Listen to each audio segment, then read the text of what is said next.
The following podcast contains naughty language and ridiculous situations. Listener discretion is advised.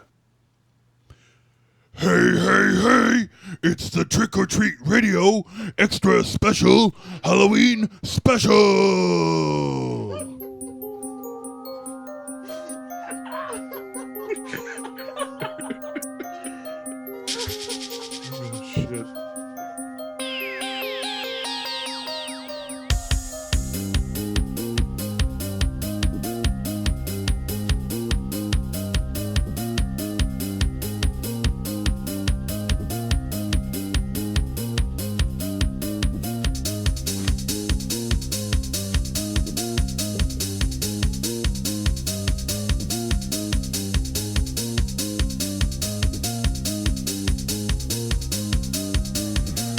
Welcome to the extra special Halloween special. This is the 4th annual, I believe. Were you saving it?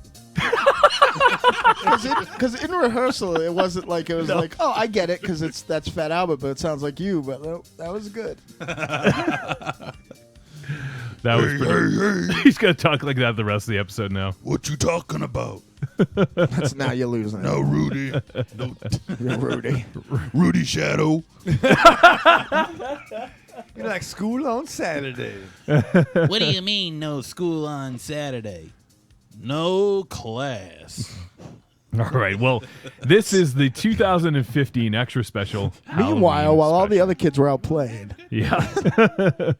So thank you everyone for tuning in for this special, extra special episode. And we are joined by some guests. We'll get to them in just one second. But tonight we have no format really. We just know that we're going to have a debate. It's probably going to be very one-sided, but we're going to debate Wes Craven versus John Carpenter. Who was the better director? Who had the better films? And we'll just get into a big old discussion about that. We're going to get drunk and get in a fist fight, probably. Well, we do have, speaking of drunk, we do have beer, as is And we have Raven Shadow. the annual ritual, I guess. Let me get a can of this here. Why don't I have that? I'm drinking a Diet Dr. Pepper right now. Yeah. Yeah. So we have 2 beers. First off, we have Narragansett's Reanimator Lovecraft Reanimator Hell's Lager right here. If you're watching on video, we got a can of it. It's a tall boy like Raven Shadow likes. Why is there a boxing glove on it? That's not a boxing glove, you idiot. It looks like a boxing It looks like a boxing glove. It's a boxing glove. It is a boxing glove. Okay, maybe it is. All right, who's the goose now? Who's the gander? And we also have from Flying Dog, we have Bloodline. It's a blood orange ale. So we also have that as well. So lots of beverages. We're going to be talking about the beverages later on and letting you know what we think of them. And we're also going to talk about some shit. Dynamo, why don't you go ahead and introduce our guest? So let's get that out of the way. Ladies and gentlemen, first off, it is my honor to have him on the show. I'm very excited that he's here because Monster Zero's ignorance almost caused him to have a vehicular catastrophe. Ladies and gentlemen of the Cult of Muscle might know him as Jake. I call him Jakey, but fans of Asian cinema who enjoyed his incredible stylings for many, many moons on the amazing podcast, whose name I forget right now. No. You son of a bitch.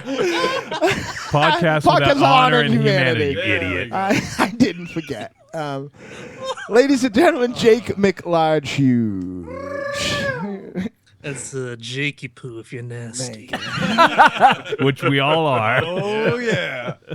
Ladies and gentlemen, we go way back with this guy, like about 112 episodes ago. Originally from the Mill Creeps via the Great White North. Ladies and gentlemen, my buddy and my spirit animal, CDR. Bumbo Klatjal.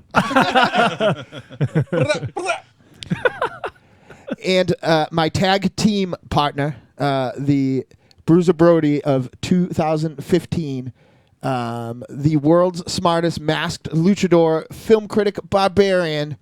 Ladies and gentlemen, from Talk Without Rhythm, Al Goro. El Goro. Didn't you invent the internet? Was that you?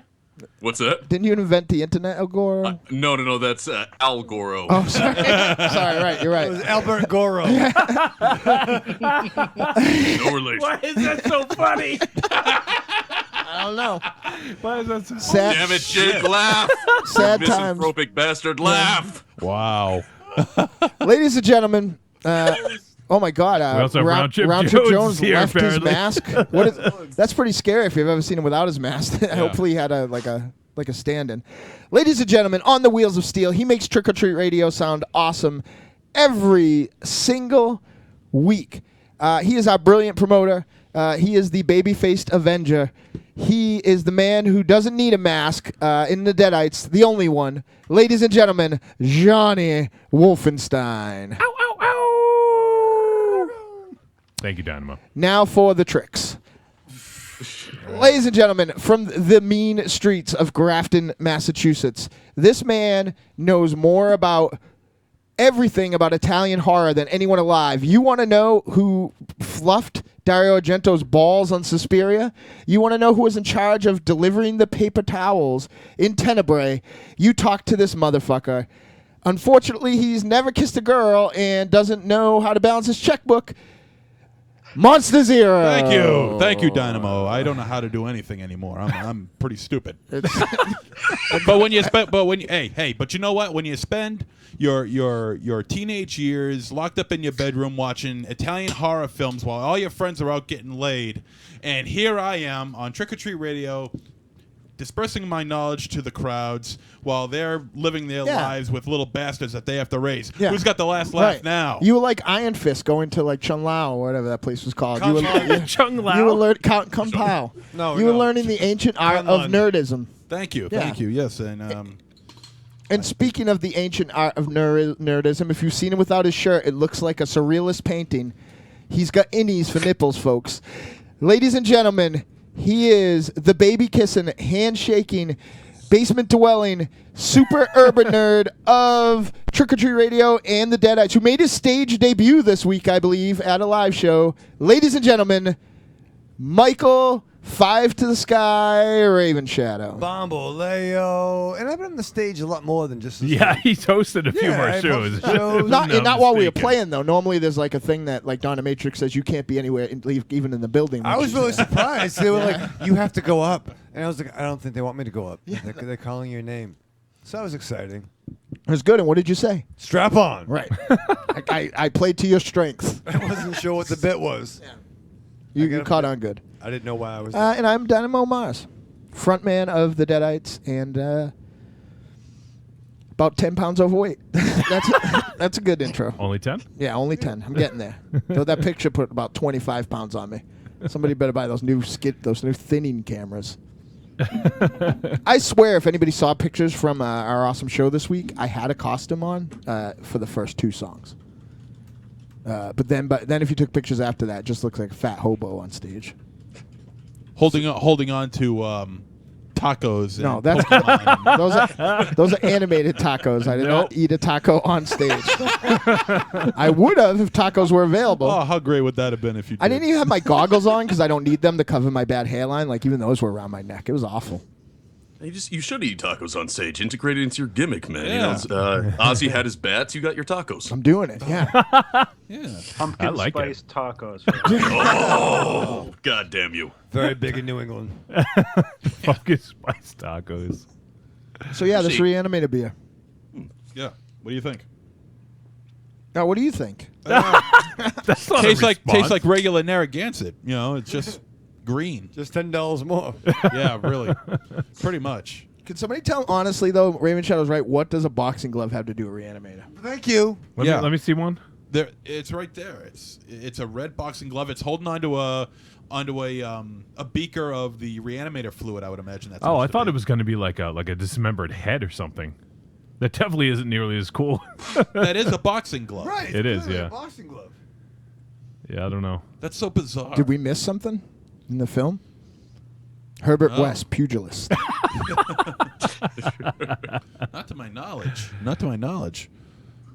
All right. I mean, well, unless H.P. Lovecraft was a H.P. avid- Lovecraft? I loved HBK Lovecraft.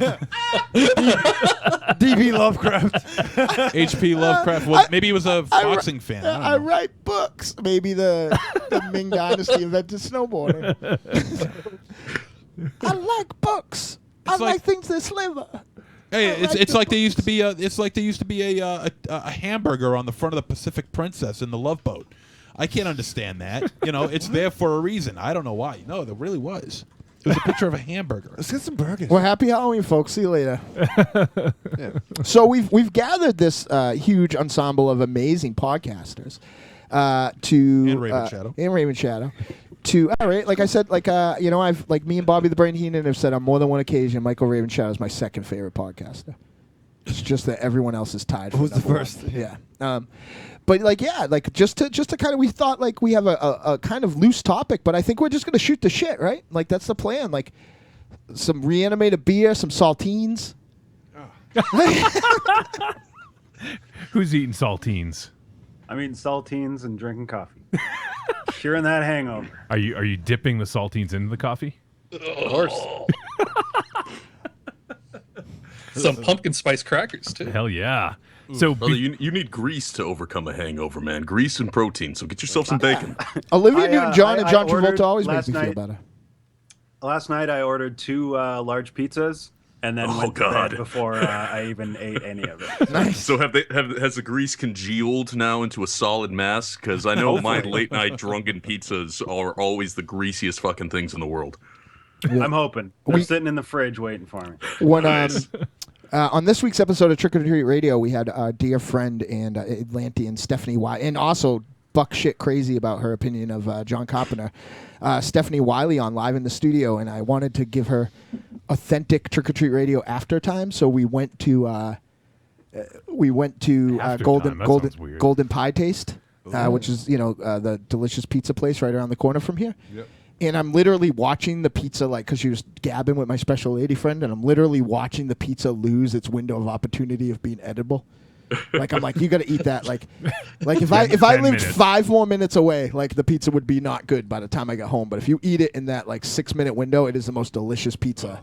It goes through you like a fucking laser beam, but it is the most delicious pizza.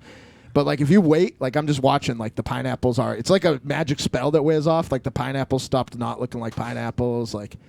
It was gross. It was just getting grody right in front of my face. So I'm imagining you like Kevin Costner in The Untouchables, and it's just an unbearably tense scene as you're just staring at the pizza, and then there's a lady with a baby walking by. Yeah, because I didn't and want then to it be all just impolite. erupts in tragedy. I took I waited for a few minutes, and then I think I might have took a pizza out for her, put it on her plate or something. I'm like, you got to eat this pizza, and they were like, I don't know. They were literally just talking about cocks. They were like, yeah, and they were roosters? not mine, mind you, but they were they missed having the most delicious pizza of all time. So So they're just talking about dicks. yeah, Cocks. not mine. Again, let me just put that. I was not Well, the that- topic of conversation. Well, you can't end it like that. No. You can't just be like, No, oh, that's it. I don't even know. There's somebody that the word got out from American Horror Story because of a panel that Wiley hosted this week that they had a big ding dong. So that's all they were talking about was this celebrity's ding dong. Yes. Yeah, well, The only thing I don't remember which one said it, is that's when it's not in ready mode. What does that look like when it's working? God. Yeah. So there you go, Jakey. There's your details. Well, why don't we? Wes Bentley. Yeah. Before we jump into things, why don't we go ahead and catch up with what's going on the Cult of Muscle? You guys are doing a little Halloween thing going on, so why don't you tell the folks about what you guys have been up to, what they can look forward to if they haven't checked out the Cult of Muscle, which they should. Give them a little primer. Lay it on him, Chris. This month we've been reviewing several questionable horror movies. We talked about Critters 2. Nice. We actually did for the first episode we did Critters 2 and the amazing George Kennedy Killer Cat movie Uninvited. Nice. You guys all know how I love my killer cat. Oh, yeah. Hell yeah. Wait, is that the one where he? Oh no, I'm thinking of a different one. Is that the one? What's the one where the guy's like a werecat? I'm not sure. This one is Sleepwalker. it's sorry, like a the Stephen King one. Oh, there you Sleepwalkers. go with a weird mother. Yeah, sorry. Yeah. And there's an awesome cat named Clovis that the police officer keeps in his squad car. He's always talking Clovis is to the it. dopest. Great. Does Clovis ever get to talk on the radio? No, I don't think so. No. Unfortunately, not. But yeah, George Kennedy has his Achilles tendon ripped out by an alien cat, which is pretty awesome. Mm-hmm. That's good. And we also talked about Out of the Dark and a list of shamer for me, Cannibal Apocalypse, Oh yeah. which is awesome. We both love that. John Saxon's in that, man. He's awesome. He's ripped in that, and he's hitting He on is. 15-year-old girls. Well, Awesome. wait. He's not hitting on 15-year-old girls. 15-year-old girls are hitting on him. Well, Well, he's not fighting pushing on her them. away. Yeah, he's not pushing her away. He's not like, get away from me. Yeah. Well, if you saw her, you'd understand why. Yeah, well, she's still 15. I think she was like maybe. I think she was 16. It was fine in South Grafton. Yeah. That's acceptable. I got to spend a good chunk of a day at a convention with John Saxon because he was bringing his none of these heathens at the convention was helping him bring his stuff down, and I met him in an elevator. And I would say that I've met a lot of cool celebrities through the doing the convention circuit with the Deadites, but that might have been the classiest cat of them all. He was super, super nice and super grateful, and he's the only celebrity that didn't care that like he made like some kind of renowned movies, and all I wanted to talk about was him and Rosie Greer in The Glove. Did he have his cool pork pie hat on? No. Yeah, he is a cool guy. He looks great for his age too. He does. You never guess the guy. I think he's like 81 now or something like that. I'll post a picture on the fib of me and him, but much like every picture, it looks like I'm about to eat him. So. And then last week we talked about Hex and Hack-O-Lantern. We brought the Hack-O-Lantern. Hong Kong Crazy and the zero budget Halloween rock and roll. Oh wow! Show.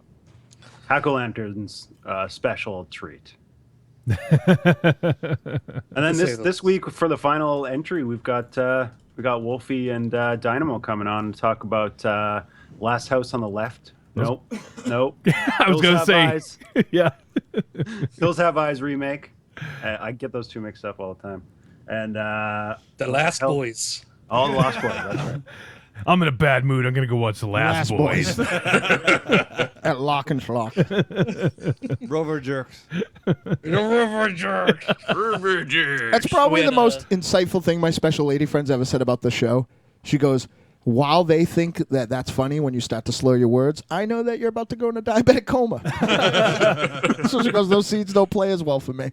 So I don't think Lock and Flock is as funny. Hey, guys, we have Woobermans tuning in live. Oh! Wooberman. Wooberman. Hey, what's going on, brother? Manchester United. Represent. Yep. What? El Goro knows Wooberman. I do know Wolverman. Yeah. He's fond from across the pond. Hell yeah, man. He gets to check us out. It's not 3 a.m. when we're normally live. Yeah. So that's awesome. So He's listening to us from at least 2 time zones, right? Yeah, what day is it? Yeah, in it's England? got to be like 10 o'clock at night right now for them. Well, Yeah, it'll be 10 o'clock, but then I think it'll go. They don't do daylight savings time, so it's either 6 or 5 hours. That's the difference. So has he already watched Walking Dead? I don't know. Is Walking Dead it's from already the on? future. Yeah, don't tell us anything, Yeah. man. Who won? Somebody dies, people bitch. It's a show. Did the Pats win, Wooberman? I'm not sure. No spoiler, but go Brady. So if you guys want to check out Cult of Muscle, they are available on iTunes and Stitcher Radio, and also you can go to cultofmuscle.libsyn.com. I feel like the only thing that Cult of Muscle is missing that, from other than where I became acquainted with Jake is that he doesn't talk nearly as much in detail about his cooking activities.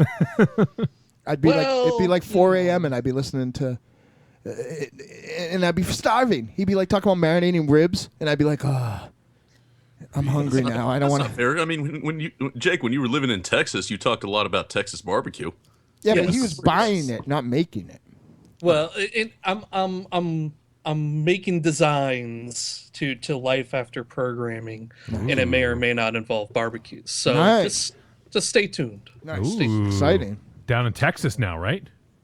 Well, back in Ohio now. But that's okay because that means I can push out C-grade barbecue and be seen as a god. There's a god among men, right? And you can hang out with El Goro. Exactly. Well, they're like 4 hours away. But, yeah. If you use Raven Shadow geography, you guys are right next to each other. But also, That's that's like when Tiny White was in Hawaii and he didn't go see the Death Rattle because he was 2 hours away. I'm like, that's better than 42 hours, motherfucker. Like, he lives a different day away. And you're like, I don't know if I want to go 2 hours. Like, just drive 4 hours. Agora, I'd drive 22 hours to hang out with you. I don't drive, but I'll figure it out. You would be getting lost because we're only like 9 hours apart. But, all right. Well, I'd have to try to find the roads without police or lights or anything because I'm not supposed to be driving. That's a factor. Yeah. I'll get to go all the way to... I'll go up and pick Jake up on the way up. Yeah, that makes sense. Yeah. I'm like, Jake, I thought you were still in Texas. I'm on my way up. So everyone go out there and check Cult of Muscle. You will find myself and Dynamo appearing. It's going to be episode 91, right, dudes? Is that the next one? Yeah. Yeah. So there you go. So keep an eye out for that and go back and listen to back episodes if you have not done so. And then also we have our good buddy El Goro. El Goro, why don't you go ahead and tell folks about Talk Without Rhythm? All right. Well, right now we're just rounding off the 31 days of Halloween, where every day during the month of October I watch a horror movie I've never seen and give my brief thoughts about that. Just posted up day 25, which was the 2007 Pakistani flick Hell's Ground. Have any of you guys seen that? I have, yeah. Yeah. That's a wild fucking It flick. is.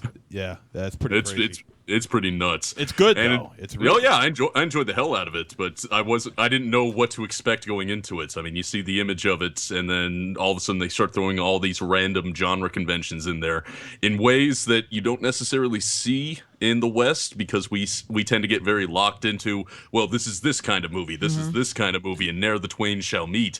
But it seems like with these guys out in Pakistan, there's like, fuck it, we like these movies, let's put them all together and see what happens. And what happened was something pretty damn enjoyable. Yeah. And then on top of that, I got the regular episodes of the podcast going. Sometime later today, I'll be posting up my thoughts, a little solo show I did on Crimson Peak and Goosebumps. Nice. Yeah, it was fun. Yeah. I'm still anxious to hear what you would have or have thought about Hellions. That's going to be next week. Good. Okay, good. Yeah, pairing that up with Tales of Halloween, which I know Nice. Jake is a huge fan of. Yeah. That's what I think we're doing this week. Is that right? Yeah. So assy. Tales of Halloween this week, yeah. Yeah, that's what we're doing. It's a this porno, next right? Episode. No, Yes. but I'll tell you what I did watch. That Tales was of fun. No. When I say porno and you get excited and tell me what you didn't watch, you're asking the question. Let me tell you. Do you want to know what I watched? And the answer is always no. So you can just leave it in. You can leave that whole. No, I finally watched Let My Puppets Come. Oh, Jesus Christ! I finally got around to watching it. Finally, I don't know. It was on Jeez. YouTube. I still feel incomplete from not seeing that. Well, it's on YouTube, man. Great. It's on YouTube. Really, uncut? Uncut, yeah. Wow. It's unbelievable. It's pretty. I can imagine. I mean, the puppets are pretty bad. Oh, yeah. Badly, Jim Henson constructed was and everything. busy at that time. Yeah, he was a little busy doing his home Muppet show. Yeah. But the Muppet construction isn't very good. But the songs are okay. The songs are shut up. The songs are okay. the songs are pretty good. The dialogue is hysterical. How's the cum? Is the cum good? There's only one cum scene in it. Some great cum. Yeah. So it better have more than one puppet coming because otherwise the No, name it only is has false. one puppet. It only has It's one like puppet. yeah, it's let my puppets come, right? Yeah, I know. I get what you. I know where you're going with this, but This it's is I know it's grammatically only let my inaccurate puppet and come, gen- but I mean, unless the Anatomically and female geographically, yeah. puppets came, I don't know, but I mean, you don't really see anything. But That's there is like- one puppet that comes and comes and comes and You comes. can't tell if real females come or puppets. Jesus or- No, I can always tell when a real female comes. I don't know. Goro. I know when she's faking it. Jesus Christ! CDR, the other one. Please, Sorry. someone jump in. This is I know. terrible. El Goro, I have to say that this is my favorite 31 days so far. Oh, yeah? Yeah, I like it. Thanks, man. A lot of stuff that I have not seen, and a lot of stuff that, like a good mix of things that I have seen that I was anxious to see what you thought of, like the miserable murder set pieces. Oh, God, that fucking movie. Yeah, what And if- you know, This dude loves I- that movie. Yeah. I was Which warned movie? before going in. Murder Set Pieces. Oh, fuck that. See, and I was warned multiple times before going into it that it was a piece of shit. But because I remember some of the controversy around it. I felt like I just needed to see it to get it out of the way. But yeah, seriously, fuck that movie. Yeah. Everybody who was trying to warn me off that movie, they weren't trying to warn me off in like a Serbian film kind of way where it's disturbing and it's graphic. They're warning me off because it is a piece of shit film. It is, and Nick Palumbo's a complete cocksucker. Oh, he's not a bad guy, but I think that that's one of the only 2 times, that in Turkish Star Wars, that I thought that our brother Big Willie was going to come unhinged. Yeah, he was not happy reviewing that one. It was a listener pick, and that in Turkish Star Wars, he did not keep his composure. Certainly, Turkish Star Wars worse, but. Well, you see, at the end of the day, with murder set pieces, it doesn't have a good enough story to hook you that way. The no acting's story. fucking terrible, and the gore effects are absolutely nothing special. So you can't even watch it as a special effects reel, which is how I go into something like the toe tag movies. Sure. I don't necessarily line those up to watch, but I'll watch them because they got great special effects. Same thing with Morbid Visions. The acting may not be great on them, but goddamn, he does some great special effects on it. Including that was not a dig at Monster Zero, but it may encompass Monster Zero. No, hey, look, but he's right. Goro's right, because gore films are not made for are not supposed to be well acted. Oh, yeah, that's why you're in every one. Exactly. But gore films are exactly what they're supposed to be for the gore hound. They don't give a shit about acting. They don't give a damn about the performances. They want gore and they want tits. And Morbid Vision supplies a lot of that. Films. I was actually going to bring up, strangely enough, Morbid Vision too, because in watching his films and being aware of what the budget is for them, something like Murder Set Pieces has no fucking excuse. No, it's just lack of artistry, not lack of. And even Gunnar Hansen has said, that he just doesn't remember having a very good time filming that movie with everyone else. Well, some of the stories I heard about it, and I didn't want to talk about them on the show because they're anecdotal, but. Fuck it, I'll talk about it on your show. Everything it sounds like this guy's just a total fucking asshole. And see you later. Uh-oh. I think Nick Palumbo just cut him off. Did we lose everybody? Pick up. Pick up. It might be Wiley. She was pissed when she found out what we were talking about. Looks like they're still there. Are they on mute? So a $45 donation will get us. I think the laptop might have just crapped out. Yeah. No way. No, it's or unplugged. Froze. No, top. it's supposed to be unplugged. Crap top. He'll go take a break. Perfect. Yeah. Go have a cigarette. Should we pause the podcast? No, we're not. It's live, baby. We're live every week. He can still hear us. He said El Goro can still hear us, but we can't hear him. Nope. All right. Well, let me.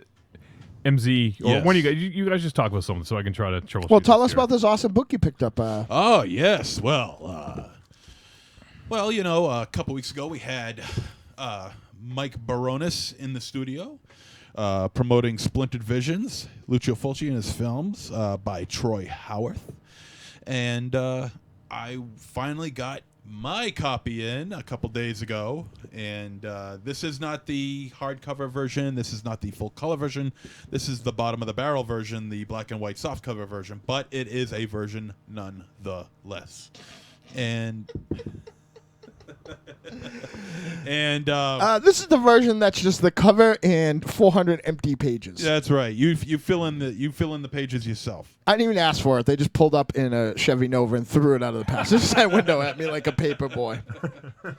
And I'm only a few pages in. I'm only up to the part where Baronis is giving his preface, but I mean, it's so far it's really well written, and I can't really wait to get into the meat of this. Tell people who weren't listening who Baronis is.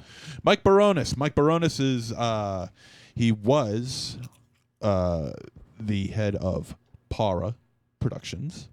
He also worked for Shriek Show DVD company that released a lot of the Italian horror films that you have on DVD. From them, he had a huge hand in that. He has big hands. Yes, and he does have big hands. He's a big guy, very tall guy. And helped out with this book, and he also did Para Lucio Fulci Remembered Volume 1.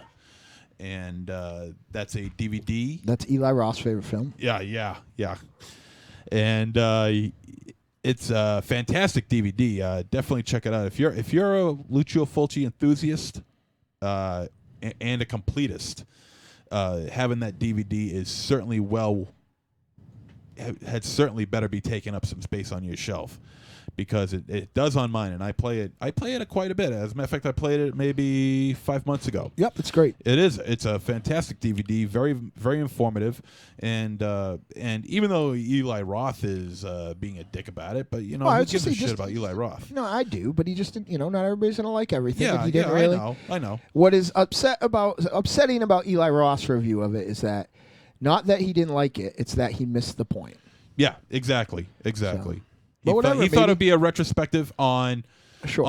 on everything about their filming time with Fulci and what it was like to be on the set, doing their films, which admittedly would be great. Sure. Which would be fantastic. But Mike Baronis had a certain concept in mind, and he ran with it, and it turned out fantastic. And even though some people missed the point of what he was doing, it's not even necessarily a concept. He had something that he didn't have anything else to do with, and he made something. And more people should do that. Like everyone finds a reason not to do something all the time. I don't want to do this because I don't have time. I don't want to write because I'm at work too much and I don't like to write on my phone, or I don't want to do this. He had all this fucking footage.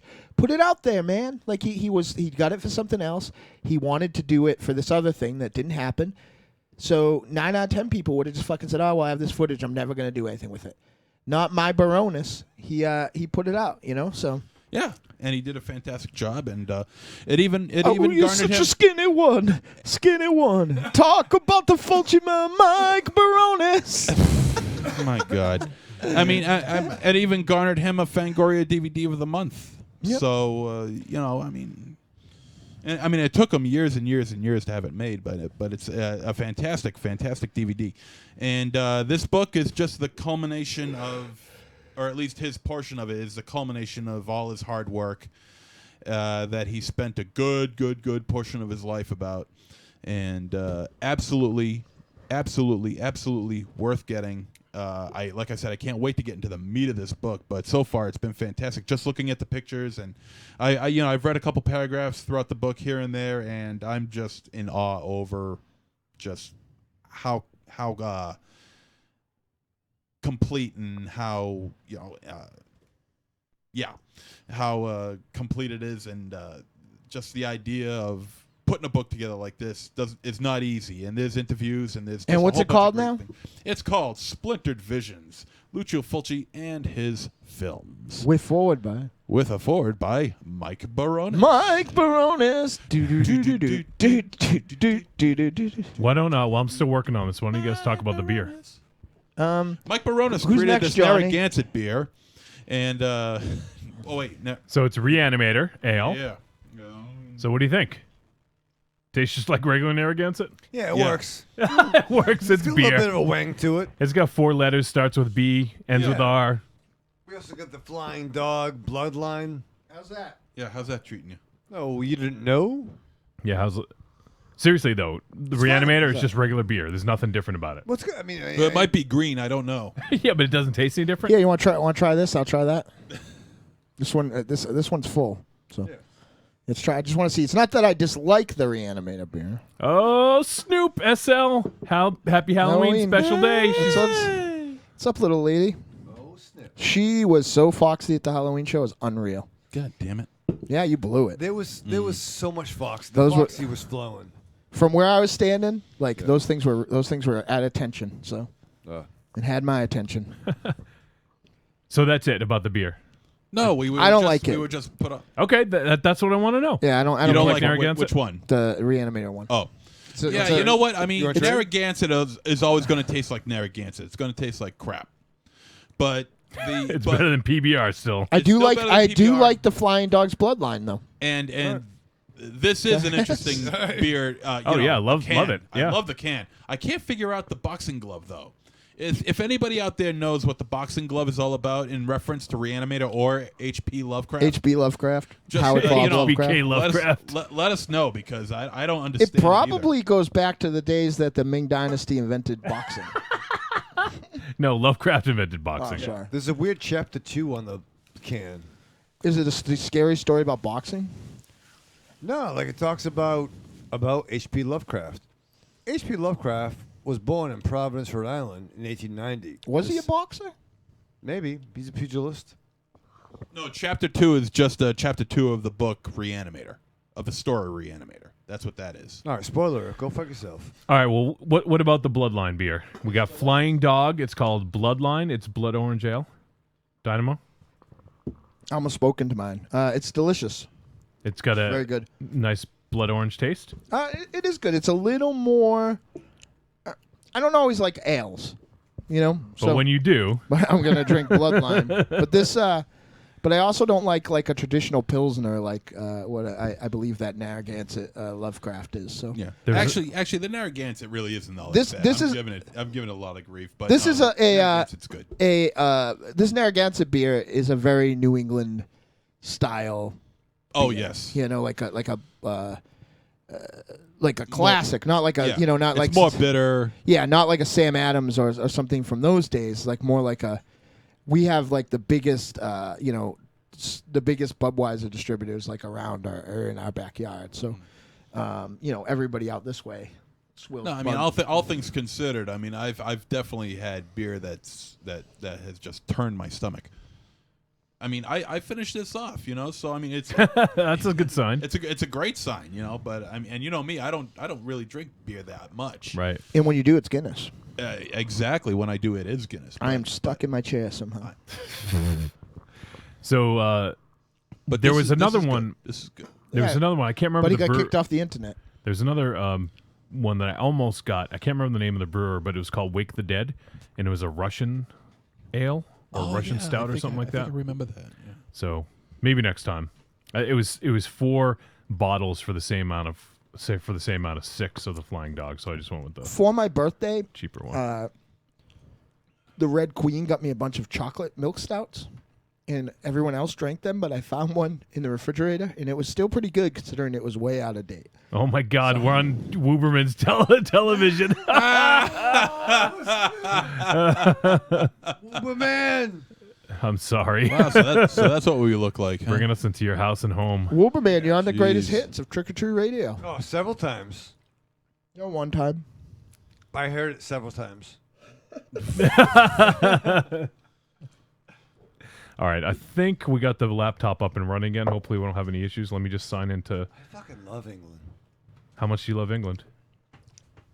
Enough. Wolverman should move here because this is like the new shit. Seriously. This is New England. Wolverman. Yeah. New shit. That isn't jolly old England. Of all the England before, this is the new England. Yeah. I would agree that there is England. This is before some Englands. Fuck the Queen. Slow down. What? She's a nice Slow lady. down. Yeah. She's a pain in the ass. How do you know? Very much. She won't die.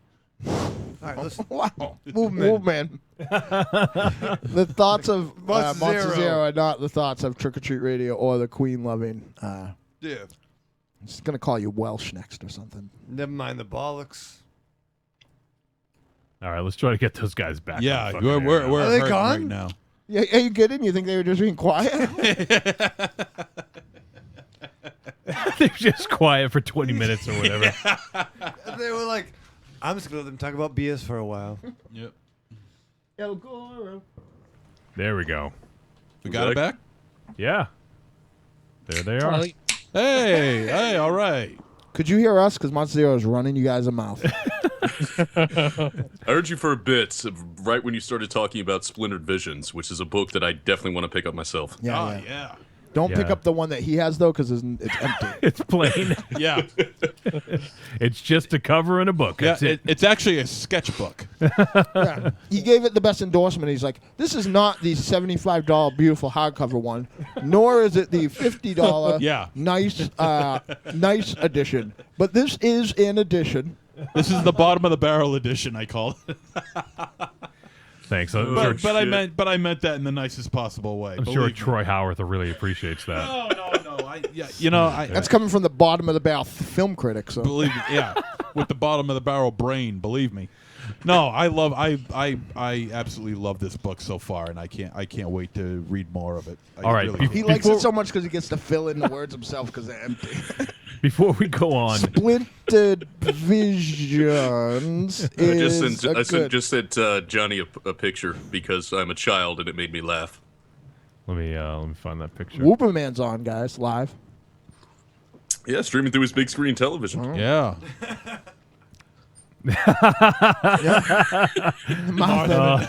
Mike Tyson, bring him home. Mike Tyson, the Marthan. This new generation of Tyson stylings.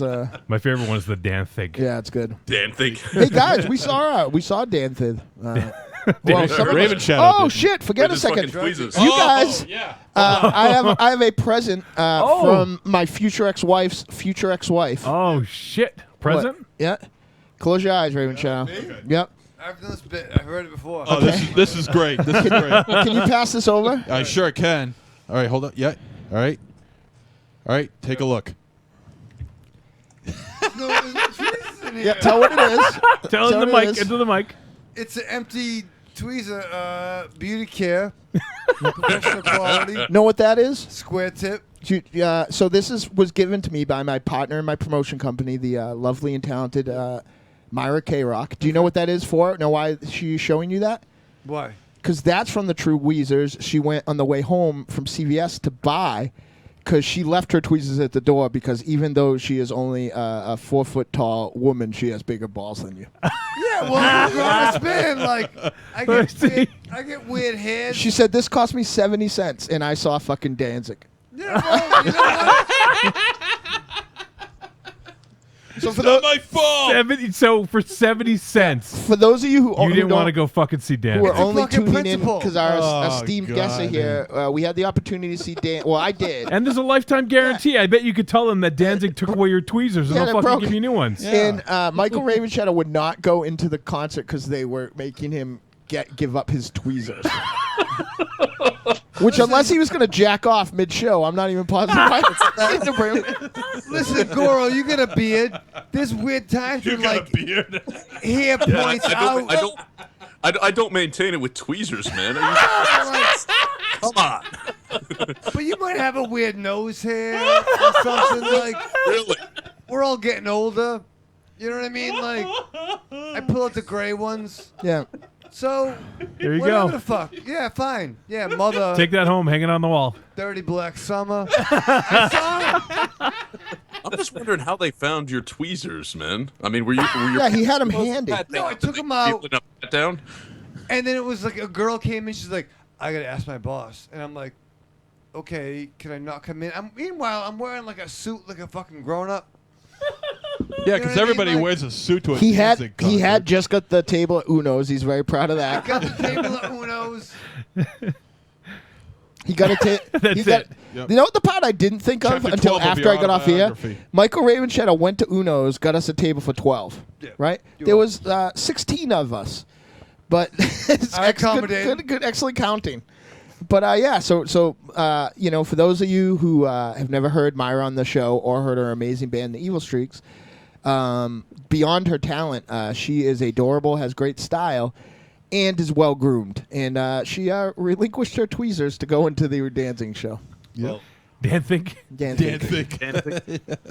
And he wasn't that good, so maybe Michael Ravenshadow won. Yeah, so I'm saying, like, I'm still pulling out the gray hairs, the beard. But because of you, yep, Danzig has stopped performing. Yep. That's true. It was one threat too many. Tweezers. Tired of it. All right, well, we got some people hanging out in chat room. This is for like not even planning to do a live show. Yeah. We have a few people hanging out. We have Slay Goth, our buddy. Hey, all right. Is hanging out. We have the SL.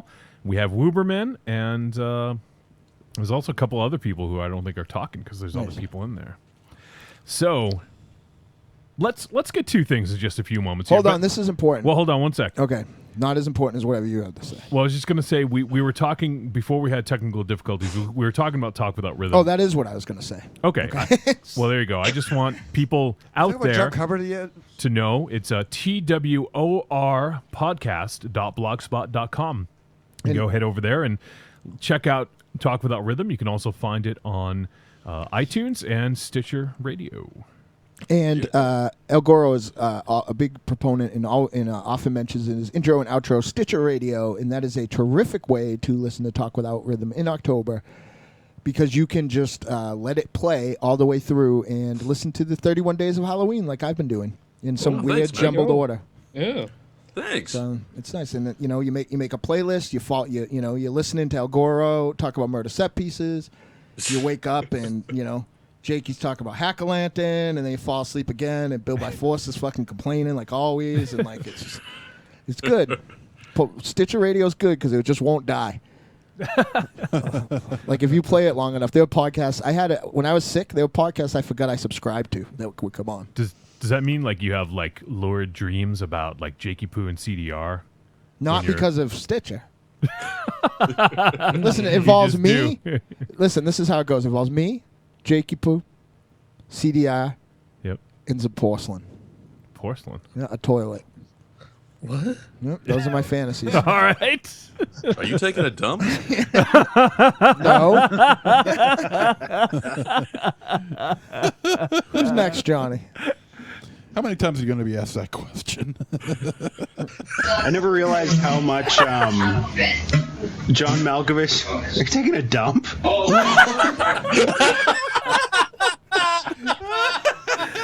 Best sounder ever. It was only right. I had to bring it back for today. What are you in a fucking roller coaster? Look at this guy's got his arms up in the air. He's excited like Kermit the Frog.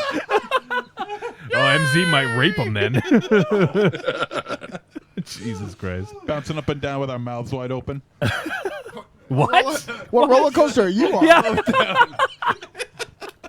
Holy shit. All right, so I think weird wind in the willow shit there. Did I cover what you wanted to talk about, Dynamo? Was No, that yeah, you were no, going to talk about? I'm just like, I love this time of year because my favorite podcasts are all talking about horror. So Yes, absolutely. So, speaking of which, why don't we take a real quick break? We're just going to play. I'm sorry, I do have one more podcast plug, and All I right. find this is exciting because you don't get to hear them do this very often. But Bill and Chris on Outside the Cinema are talking about all contemporary horror movies in October.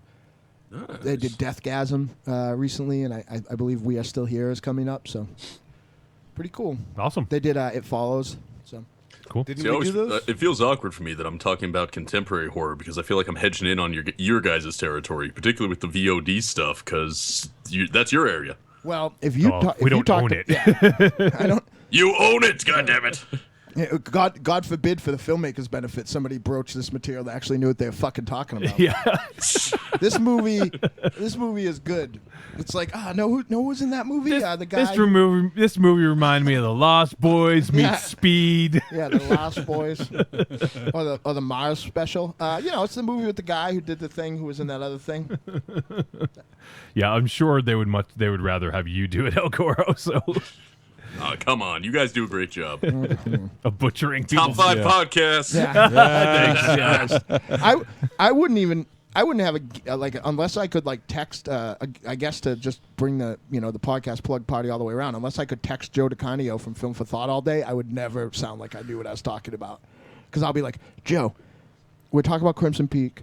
I want to talk about the movie that had this scene, this scene, this scene, and it's the weirdest, most tangential stuff. And somehow he's like, "Oh, you mean The Changeling?" I'm like, "Right." The Entity.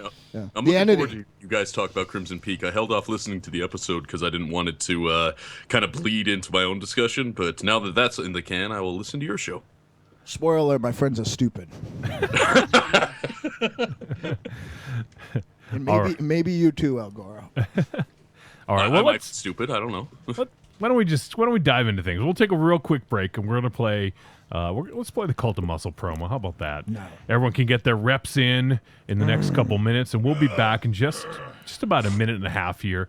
90 seconds. We'll be back, and we're gonna start talking about Mr. Craven versus Mr. Carpenter. So we'll be back in just a few moments. The following message is a paid advertisement for the Cult of Muscle podcast. The Cult of Muscle. You're either in it or you're dead. It's the dawning of a new age. The halls of Valhalla have been shuttered. The heroes of yore have either retreated to the shadows or taken to capering for the amusement of the small folk. Their past glory is a distant memory. The barbells have been torn from their once puma-strong grips. The beards shorn from their square jaws, only to be transplanted onto flannel-clad, puny weaklings with fingers barely powerful enough to strum a ukulele. The time has come, my brothers, to restore order from the chaos. No longer will our heroes be forgotten. No longer will their great deeds be viewed through a foggy lens of irony. Hear now our rallying cry as we scream it from the mountaintops, as we bellow it from iTunes and Libsyn and Facebook. It's time to join the cult, my brothers. So don your cloaks and enter the Cult of Muscle.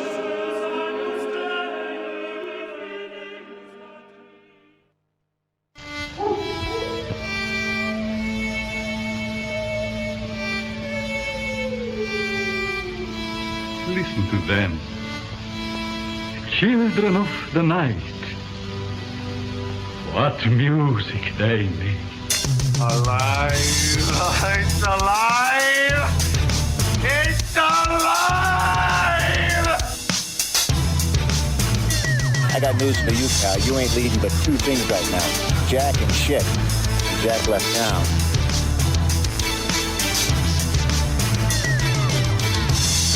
Okay, you'll flip you. Do what? Flip you. Flip you for real.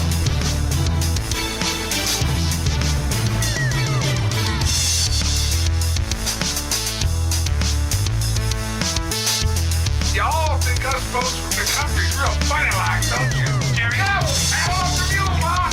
I'm Mr. Britt. I've got to give me some education, Jerry. You Ash. Death. It's a bitch. A stupid bitch. What's up, y'all? This is Dynamo Mars. Here at the very special Halloween special. Smooth, Couldn't tell if that man. was live or tape. Wow, That was smooth. That's peeling back the curtain a little too much.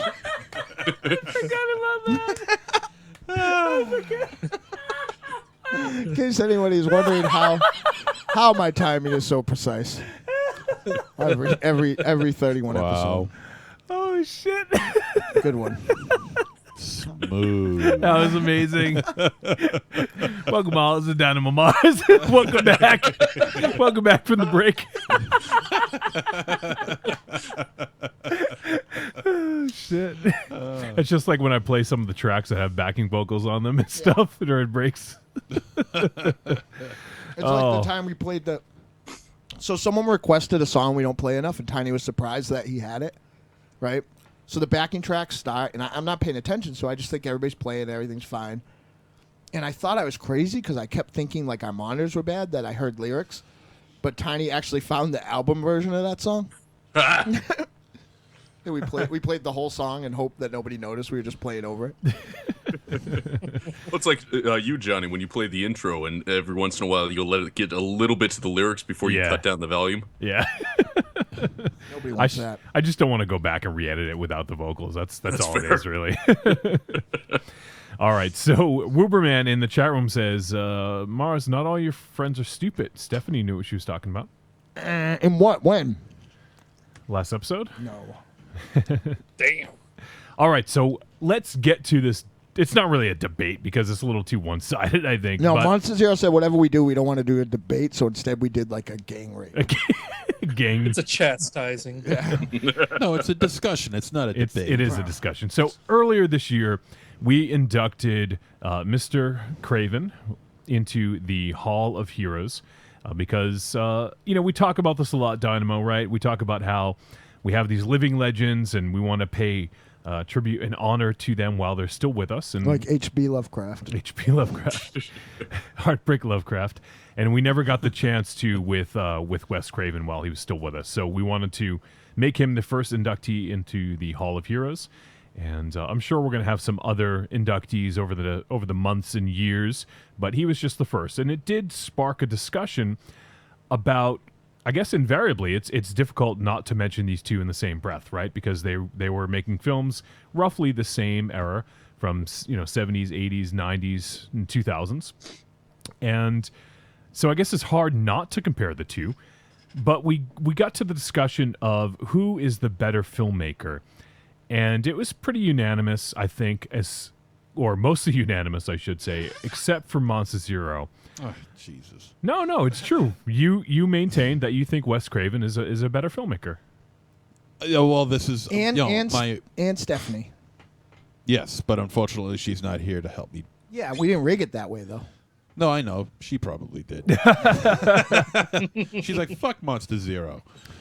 Yeah, no, I think Wes Craven as a filmmaker in total, not just in the realm of horror, but in everything that he touched, I think he was a better filmmaker than John Carpenter.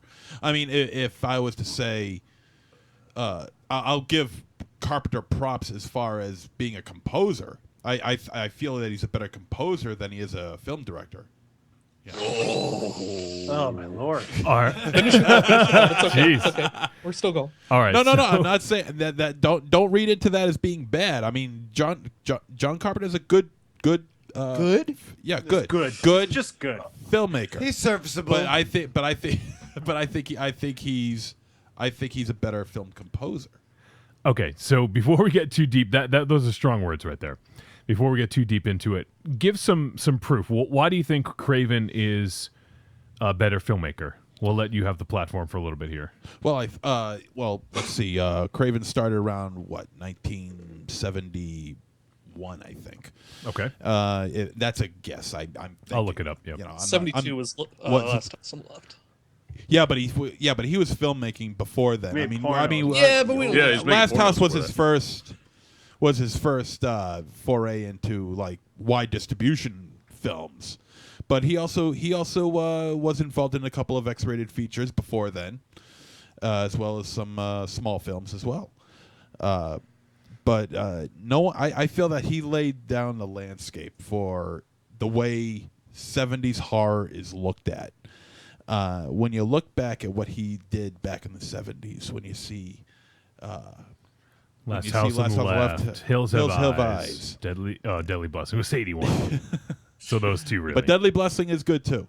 Yeah, I mean, I know you're kind of comparing as far as horror goes, 2-1, really. Well, I guess you could say, 2-1. You got Craven with Last House and The Hills Have Eyes, and you got John Carpenter with Halloween. But that's my own personal take on Halloween. I mean, I don't think it's a great film. But I think the score is perfect. I think the score is absolutely perfect. But I think that Wes Craven was much more in the dirt. He was grittier. He was dirtier. He was able to push. He was pushing the limits of filmmaking. You got to see rape on film. You got to see disembowelments on film. I mean, granted, not overly over the top. Can I make a statement though that I was actually going to bring up in my Carpenter thing? I think the scene where the woman in Escape from New York is getting sexually assaulted, essentially, and Snake just keeps on walking. Yep. Is like probably like as strong of a statement as far as like a character beat than the fact that the bad guys just did like bad guy things in the Hills Last House on the Left.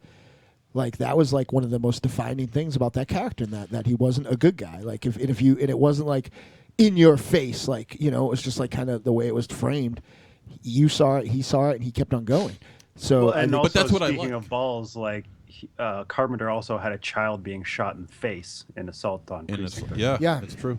Which, in my opinion, is probably like the quintessential way that 70s exploitation action films look, for sure.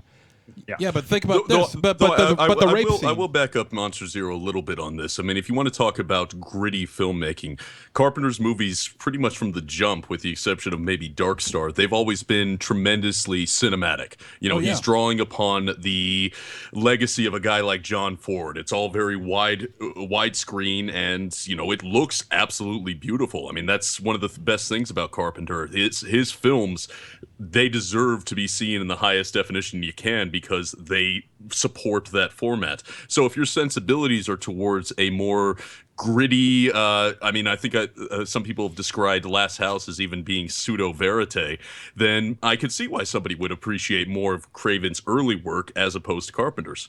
Yeah, I mean, well, look at the you talk about how in Assault of Precinct 13 the girl gets shot in the face. Yes, but also realize that in Last House on the Left, the girl that gets raped, the girls, I should say, that get raped in this film are both 17. Well, I don't think they... No, they are 17. Well, at least, one of them is mentioned that she is 17, just turned 17, in fact. But I don't know that she is 17 in real life. Well, that's not the issue. That was a real little girl. She didn't get shot in the face, but... Well, yeah, but you could always shoot a real. You can always shoot a real girl in the face, but you can't.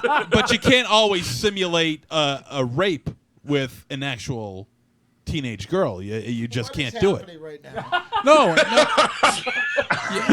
What? Some strange metrics, if you man. think I'm wrong on that, then you go right ahead and say Jakey, so. Could you repeat that, because you took the words right out of my mouth? These are some very strange metrics for judging a filmmaker. I could take man-on-man rape.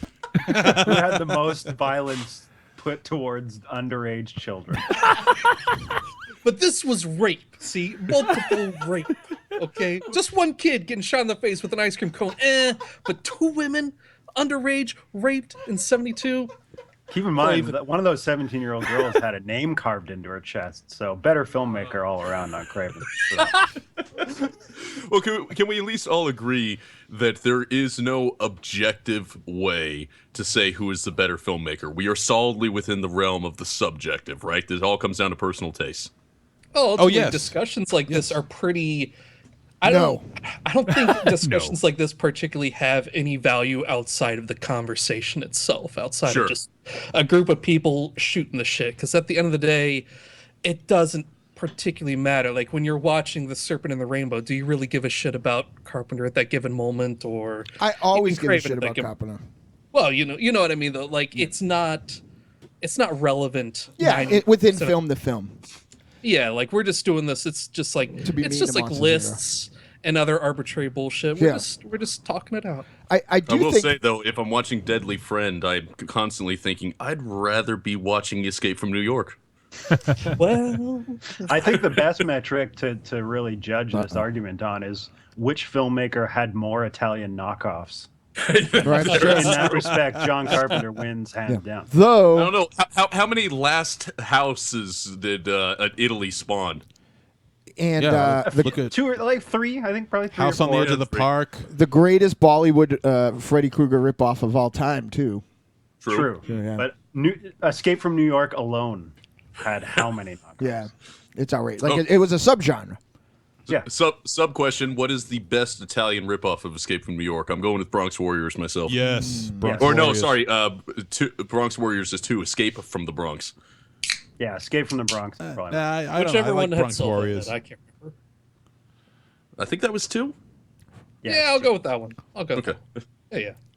Either way. Monster Zero did touch upon something very interesting in as far as like the two styles, and I think that where it becomes really preferential is that if you love your horror gritty and down to earth, like you may like Craven a little more, because in his formative days, not only was he like learning how to make film, he was learning about film. Like he didn't, he came into this at a very late age, where Carpenter had let cinema wash over him. He was, using, in the same way to a degree I would say like a Tarantino does. He was repeating sometimes what he saw. He was like, switching up genres or even making genres in some cases, but he was like, he was a cinemaphile. Craven was really like, when he was making Last House and even Hills Have Eyes, kind of learning his way around, like not just as a technical filmmaker, as understanding film, in the language of film. And they both borrowed from ideas from earlier works. Wes Craven's Last House on the Left was borrowed off from Virgin Spring, and honestly, where would John Carpenter be if Psycho wasn't made? Everything that he did before The Thing has some reference to Psycho to it, and a few of his films after the fact. Well, he was also drawing upon John Ford. I mean, Right. Assault on Precinct 13 is pretty much a John Ford movie, but set in the modern day at the time. Yeah, I don't know another director who, whose reverence for that old guard of filmmakers, like Hawks and everything, is like as spoken for in his like huge canon. A lot of time directors later on will do remakes or like callbacks or what I mean. But like, if you look at that like 78 to what was it 87, that flawless run, like he did a lot, like a lot of Ford, and he did like if you look at a film like the Panoscope of The Fog, and then you just look at that he made The Thing at all. Like he loved old cinema. Yep. And I think it's interesting to compare, their lives before they got into cinema because they both came from an academic setting. Right. Craven is pulling upon his background as an English professor, and he was able to translate some of those themes into his early filmmaking stuff. But Carpenter was a film student. He was one of that generation of guys that actually went to school in order to become filmmakers. So it is funny to see the kind of themes that they're playing with, whereas Craven will draw in a lot of references to academic works and, the world of that he came from as a professor. Carpenter is drawing upon the established lineage of film in his movies. Right. I also think Which I think El Goro Carpenter- just said what I said, but smarter than me. I do also think that Carpenter had a huge ace up his sleeve with Dean Cundy as well. Agreed. Oh, fuck yeah. Cundy I would agree. That his vision or his visual aesthetic is all over. Like he's probably 50% responsible for why Carpenter is so loved as far as the look of his films. That's a good argument. Dean Cundy is phenomenal in his work. I mean, absolutely nothing that you would even see in a Craven film, no matter how good it is. I mean, I think team that with some of the great special effects artists that he'd worked with over time. Like if you're like no disrespect to Craven, but if you're gonna make like if you're making a horror documentary and during your opening voiceover you're a film editor that's just kind of drawing from things, maybe not familiar with horror, like you'll put Nightmare on Elm Street in there, maybe the phone scene or actually no, what will be in that little clip thing is the tub scene, right, where the claw comes out. But like I can think of 9 or 10 things from, and he didn't always make horror, like iconic imagery that both comes from how well his movies looked and the like, the character and creature design, like so many things from The Thing. Just I can't tell you the amount of times where there's a thing about horror and they're not even talking about Carpenter and they cite that scene, the church scene from the end of The Fog, where the the pirates with the glowing eyes are walking and stuff like that. And They Live. They Live, a science fiction movie, is almost always like referenced in like horror things because it's a science fiction movie about paranoia, but there's definitely like a that Lovecraftian almost unseen overtone there. Like it's just like I think that while Craven was a great filmmaker, like I just feel like, and while people's opinions are people's opinions, like I just feel like there's almost like a quantum. In keep in mind, this is the bias that it's very well known that John Carpenter is my favorite director. I almost think that there's like a lot of quantifiable things where in this particular argument it almost goes beyond opinion, right?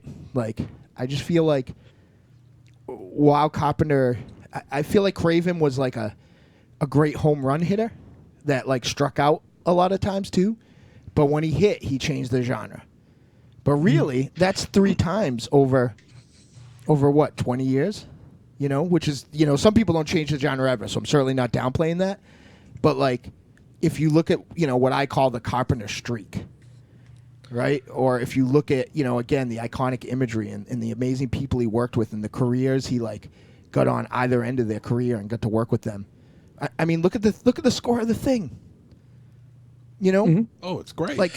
It's just like. Well, I think one of the biggest lines of Ennio demarcation between the two is, Craven definitely had something of a style in the 70s, but after the 70s, when you get down to style and how you communicate as a director, aside from the gnarlier content of his movies, namely the nightmare imagery, he doesn't have much of a style. No. Like that you can call his own. Like there's a lot of his movies. Now there's a lot of, psychological themes going in his films that aren't really replicated, but in terms of just the nuts and bolts of how your film looks and is presented and is followed, there's a lot of directors that can do what he's doing. And it's become very in vogue over these past couple of years, but there's a lot of movies that we can say that's Carpenter-esque. Right.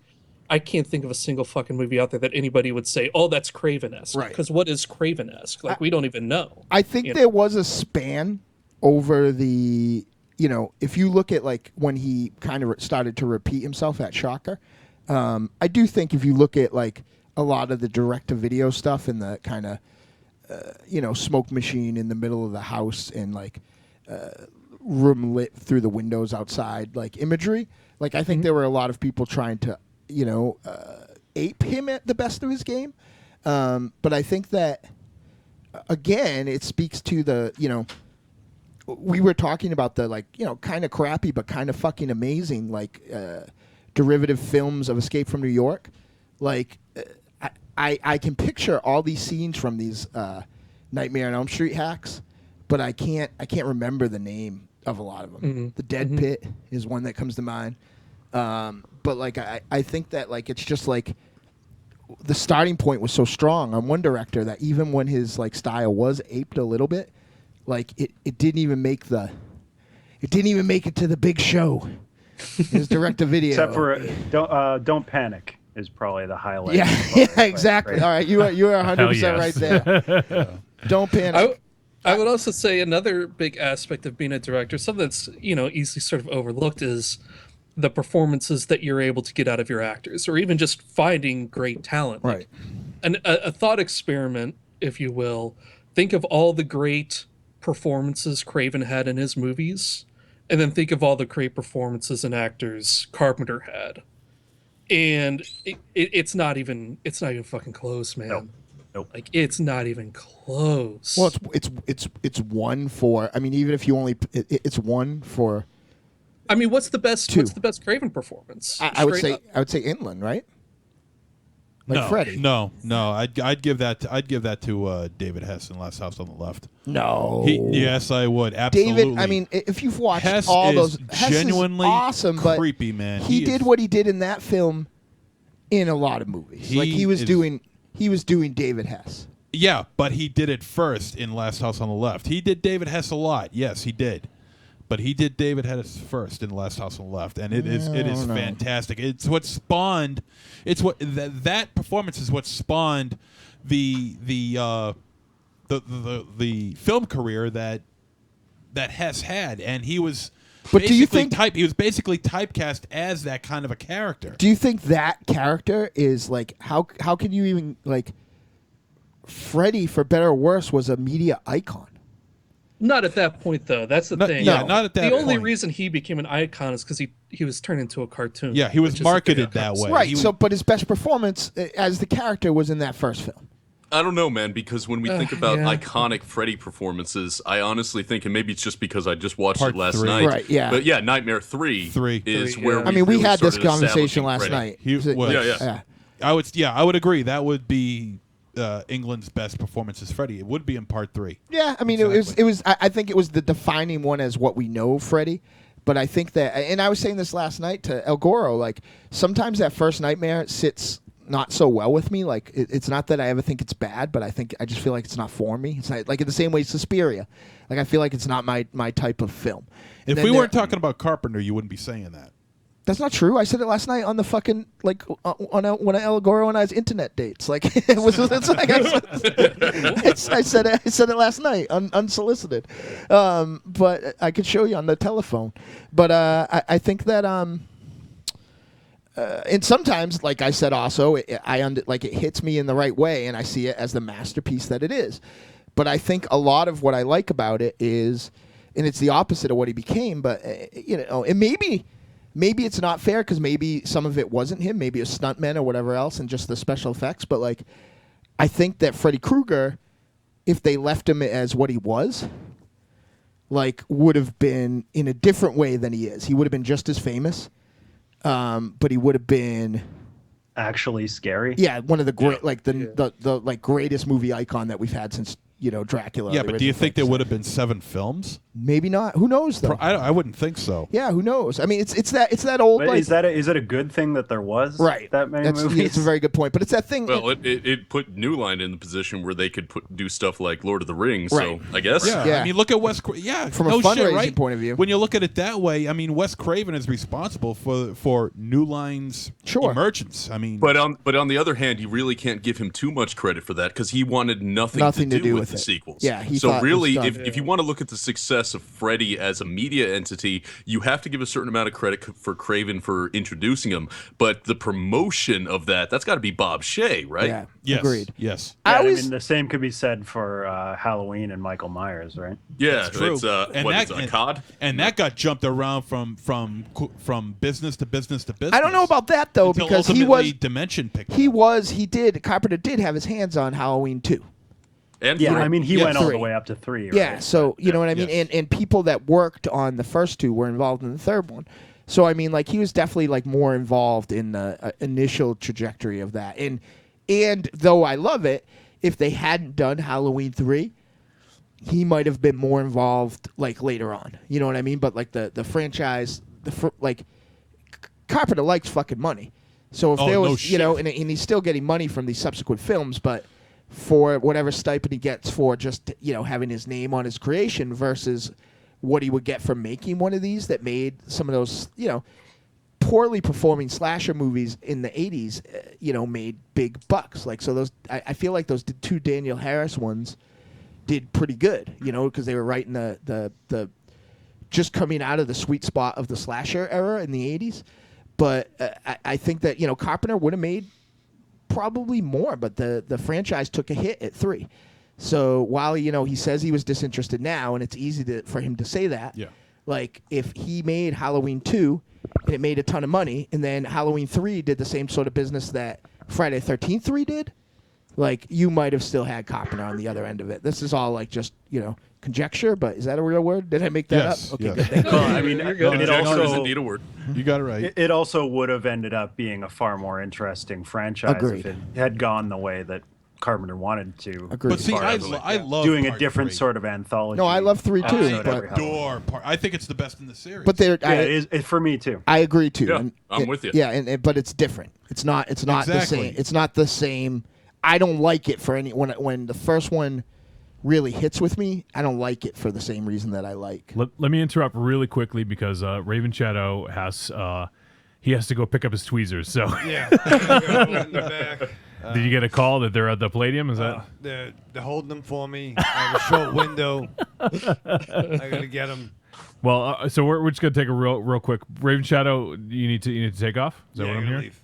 All right. I gotta go. You gotta go? Everything all right? Yeah. All right. You had a little too much reanimator? Oh, it's bad times. All right. Well, so Raven Shadow's going to bow out of this conversation. So, well, it's not like he was actually in it. Fuck yourself. Before you go, who do you like better? John Carpenter. Listen. Just because he looks like you and smokes. Yeah. I was actually watching a documentary the other night, and he was ripping him up. But no. And never giving a fuck. Never giving a fuck. Thing. Fucking Big Trouble in Little China. They Live. Yo. You're just naming movies. You know what? But with John Carpenter, way to you strengthen can that get away argument. With John Carpenter, you can get away with just naming movies. Thank you. Wait, I'm gonna do the same thing for Wes Craven. Yeah. Shocker, People Under the Stairs, Vampire in Brooklyn. Yo. Shocker Under the Stairs. Jay and Silent Bob Strike Back. All right, Raven Shadow. right. Say goodbye to the folks on this I gotta extra leave. special Halloween special. Big up CDR. Big ups El Goro. Big ups the other one. You idiot. Thank you. You're an asshole. No, I don't know. I appreciate. Thank you. Jesus Christ. That's a little problem. Such an idiot. You know, I could do the same thing. You can't do the same No thing. one is going to... Memoirs of a Invisible Man. No one's going to fucking headhunt this guy. I don't know who said that last week. You really want to start comparing the worst films out of their respective Yeah, that's filmographies? not- 'Cause I don't think it's going to ugly. go really good for Craven. Yeah.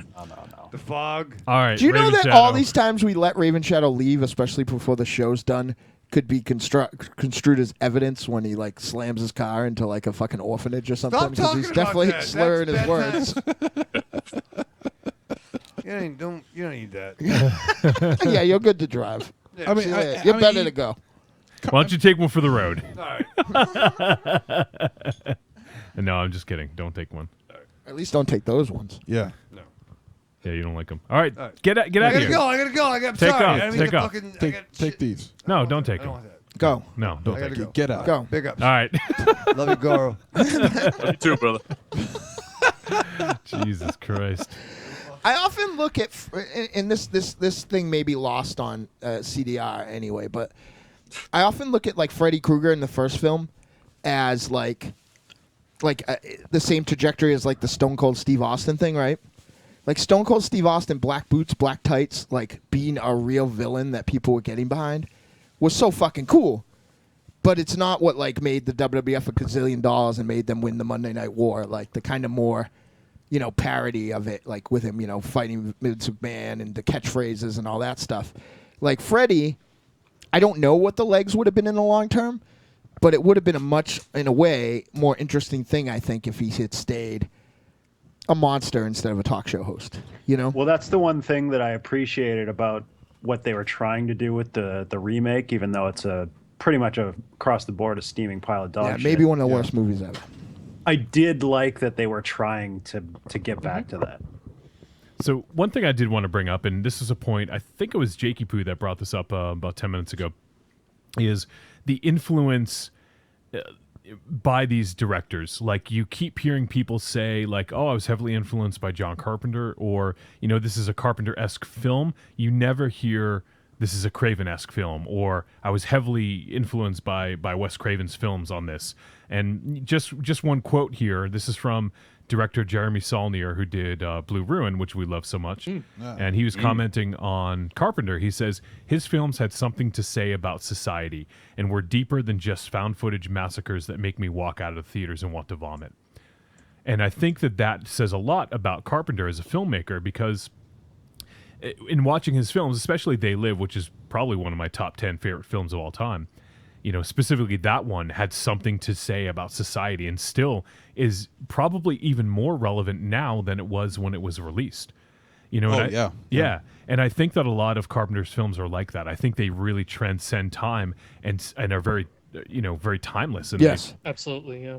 And that's one of the big things. Like, I think a lot of his movies hold up very well over time, whereas not all of Craven's kind of aged poorly, but a select few definitely aged poorly, especially compared to Carpenter. And a big part of that is he wasn't chasing trends. Nope. He had adult casts doing adult things. Yep. And back to what you were talking about the with, table at Uno's. I'm sorry, what? He got the table at Uno's. That's a different drug. But his thematic integrations that he would use were largely invisible. Like you never, like you. I mean, maybe with They Live, you're getting preached to, but how aggressive or abusive is the preaching? When you got people getting body slammed. Right. Like he never lost sight that he was a storyteller. I also, I think he was as big as his preaching, I feel, was as big as the villain that he was preaching about, right? So when you are talking about just general greed in a film like The Fog versus Reaganomics in They Live, that was a bigger, much more over the top concept. which needed The only bigger. film that I think Craven made that compares to any of that is People Under the Stairs. Yes. Yeah, I was actually going to mention that. The idea that was his film that tackled these sort of class issues. So how do you think that his approach differed from like Carpenter's approach? I think that another thing I think that's interesting about that before we tackle this, and I've said this before on the show, is that that's one of my favorite Craven movies, and I think it's because it feels the most like a Carpenter film. Yeah, yeah, that's true. So- I actually like, as far as Craven stuff goes, like I like the stuff that steps away from just being fairly straightforward horror-y stuff. Like People Under the Stairs is one of my favorites as well, and so is Serpent in the Rainbow. Yeah, I because love that. it's so very different from just guy chasing teenagers type of stuff. And I think that like Carpenter, one of the things that sets him apart from almost any other horror director is that he blended genres far more successfully and never really fell into making the same movie twice. But see, I don't feel like I don't want to be preached to in a movie. I mean, But you didn't know you were. Like, well, yeah, I know, but it's like it's like when you mentioned They Live, made in '87. It's more 88, but all right. 88. Okay. Yeah. It's more in tune with what's going on now. Granted, yes. But I don't want to be preached to like that. I mean, You're I not, just, though. I, It's- I, it's I a- know. It just happens to fall into that. It's another situation. layer, But like I don't if- want. But I don't want that. I just want to be fucking So- entertained. so ignore it. No, So you ignore do. I it. just You want to do be fucking. Did you walk entertained. away from like Prince of Darkness and I walked see away this? from Prince of Darkness because I thought it was a shitty flick. It's like Get top out That movie three, bored the top three, hell top out of me. five Get movies. out of here. That movie bored the hell out of me. And let me tell you something else, man. Okay, here we go. Let me Now tell you he's on. something else. All right, let me this Not will enough cut you off child there though. rape in If, Prince of Darkness. well, if you want to appreciate Prince of Darkness, go back and watch the old Quatermass movies. The Quatermass Experiments, Quatermass in the Pit, and then go watch Prince of Darkness, and then all of a sudden, everything that he does in that movie makes perfect fucking sense. All right, so what you're saying is that you gotta. I'd say you gotta extend watch a the little bit of Quatermass effort, yes, films. but come on. You gotta watch the Quatermass films in order to understand Prince of Darkness. You do. I'm saying it'll give you a greater appreciation for it. When was the last time you saw Prince of Darkness? Oh God, it's been a long time. Go- Long time. Honestly, That movie's because a grower. I'm actually right there with you. The first time I saw Prince of Darkness, I was, kind of numb on it. But over the years, especially as I caught some of the inspirations that he was doing, it's risen in my appreciation. I'm not saying that, oh, you're an idiot for not loving this movie. I'm just saying that it is a movie that will grow on you, like CDR was saying. Also, another. Well, let me mention another movie that it's a great flick. I love it, but there's some serious. I don't know if it would be technical issues. I don't know if it has to do with budget or what. But Big Trouble in Little China. Oh, don't. No, I love Big Trouble in Little China. Watched it earlier today, as a matter of fact. Okay. Just What's the problem with that? just to give myself a small little refresher course. Well, anyway, my problem with Big Trouble in Little China is that it feels like it's immediately jumped into the story without establishing the characters yet, and that it feels like certain situations are just glossed over, and we're supposed to assume that these certain things have happened or certain situations that have already taken place. And we're already supposed to know this, and it's already jumped into the next act of that situation. So I think that's on purpose because you're supposed to be just as clueless as Jack Burton. Yeah. Oh man, that's Yeah, lame. That's like the you're whole supposed- point of the movie. No, you're supposed to be thrown into it, and that's not like a new No. narrative device. That's about as old as time. Right. Throwing somebody into the thick of it and having them be guided by Right. this buffoonish character. I know I'm not expected to be handheld throughout the whole thing, but goddamn, I mean, don't start off the film in the middle of the story. It's know? also Honestly, kind of a just- Western trope too, and Jack true. Burton is a cowboy. Well, it was supposed to be a Western at first. So you see, I could see where at least I appreciate the energy of something like Big Trouble. But you compare that to sort of the listlessness of a film like Deadly Blessing, Right? You know, and that's something that Craven was come on guilty now. of in his lesser efforts, where he couldn't quite get it as focused as he wanted to. You know, he was saying some interesting things. It just wasn't coming out right. I mean, I can empathize with that a lot because that's basically every time I fucking talk. But still, Even a film I really like Serpent in the Rainbow, I feel like he takes about 20 minutes too long to get to where that needs to be. You know, granted, it's, you know, alleged, you know, based on like real stuff, but yeah, I feel like, you know, that movie isn't like a very lean economical film. Serpent in the Rainbow has one of the most effective buried alive scenes ever filmed, man. Yeah, but what's that have to you on that, man. So but what's good. that have to do with it being 20 minutes too long? Nothing. It's nothing. also got, as far as his filmography goes, it's got some of the best atmosphere of anything he made. Yes. That's another difference. He took a lot of, you know, Craven took a lot of his stuff, and this is a positive thing, but like from, you know, news stories or legends or like, you know, whatever else. I would say Shocker is maybe the one time where he got a little more political with it, I guess. But he got full of himself. people understand. He was full of with him. He was full of himself with Shocker, I'll admit. But I'll tell you this. I mean, here's a perfect example, though. I feel like what he did with Shocker, it took him to Scream to get right. Like, I do like that Final Nightmare film there, or what was it called? The Wes Craven's New Nightmare? New Nightmare Group. But, like, I feel like for what he was trying to do in Shocker, he didn't get it right until he got to Scream. And I feel like he Talking finally... about, like, the meta aspects? Yeah, like, I feel like he didn't... Like, he realized that it was... You know, and that was probably from Williams' script as much as anything, that he felt like... You know, finally, when it was most effective, less is more. And well, let me touch upon what you said about New Nightmare. real quick. But Carpenter, like, these were things of like pure like flight of fancy and like imagination. You know what I mean? Like, you know, like he, as we talked about before, was like referential and representative and remaking his heroes.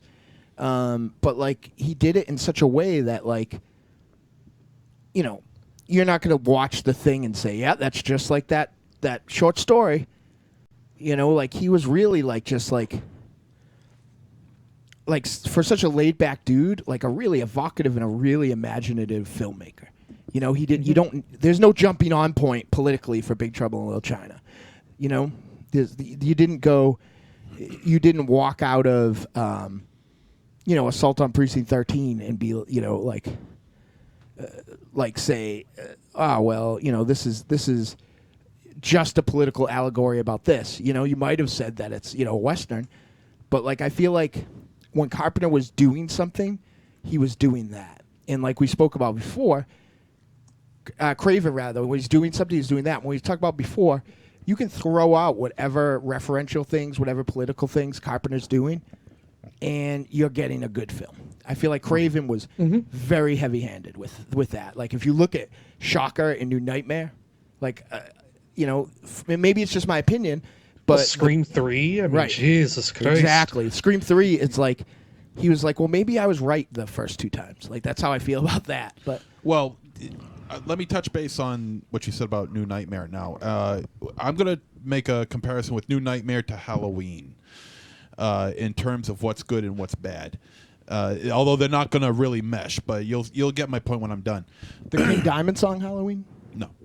Oh, the Misfits song I Remember Halloween? Halloween. Now wait. No, listen the Misfits song Halloween? No. Just plain Halloween, not I Remember Halloween? Halloween. No. The movie Halloween. The Susie and the Banshee song Halloween? Shut up. Okay. Now, Wes Craven, he did Nightmare on Elm Street 1984. Granted. Okay, now, 5 sequels later, the idea of it is tired. It's worn out. It's completely dead in the water. Right. You know, it's run its course. There's no more anything you could do with Freddy Krueger.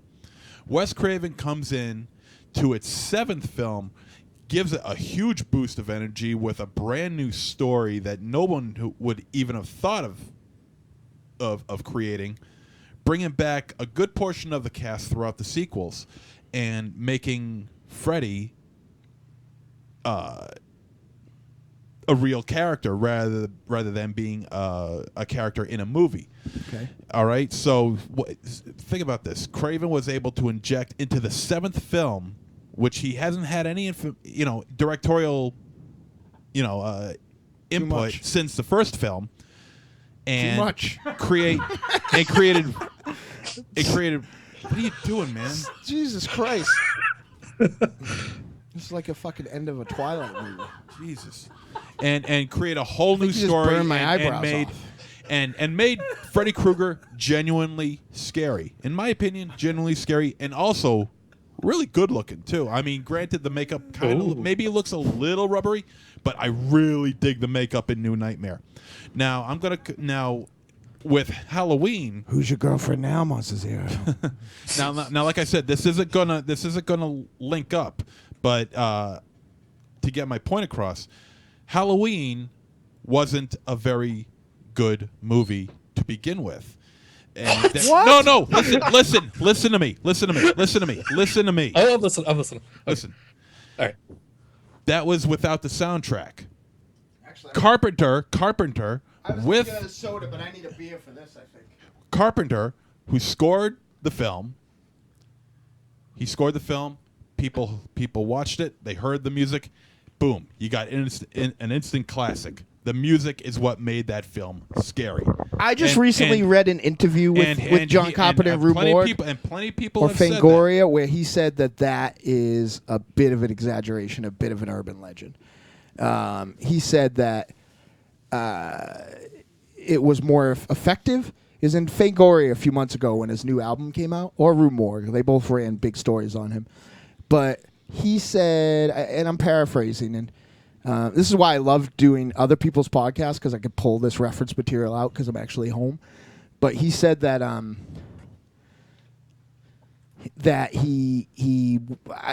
wish I could remember, but it was something. The long and short was he said it. If anybody else reads Rue Morgue or Fangoria, and remember that interview, like.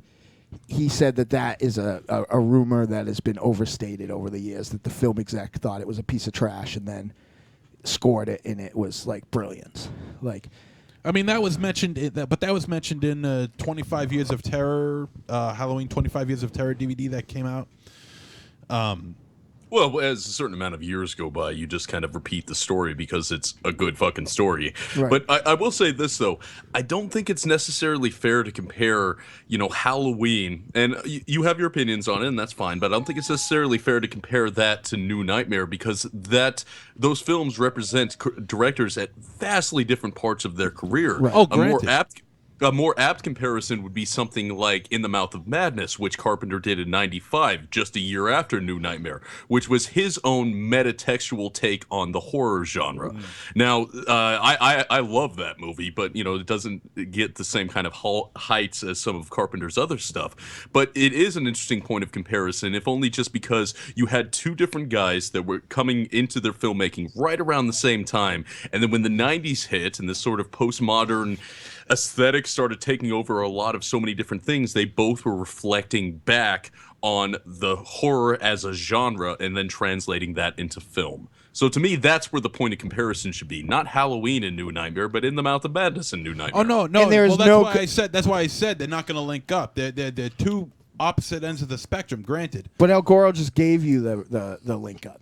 It exists. Like, in their filmography, it exists. Like, and I think it's but a in the perfect end, comparison because it shows the difference of, and what we talked about with Craven being really heavy-handed and obvious. But in the end, that's why I say he's a better composer than he is a director. Yeah, but you're a ding dong too. No.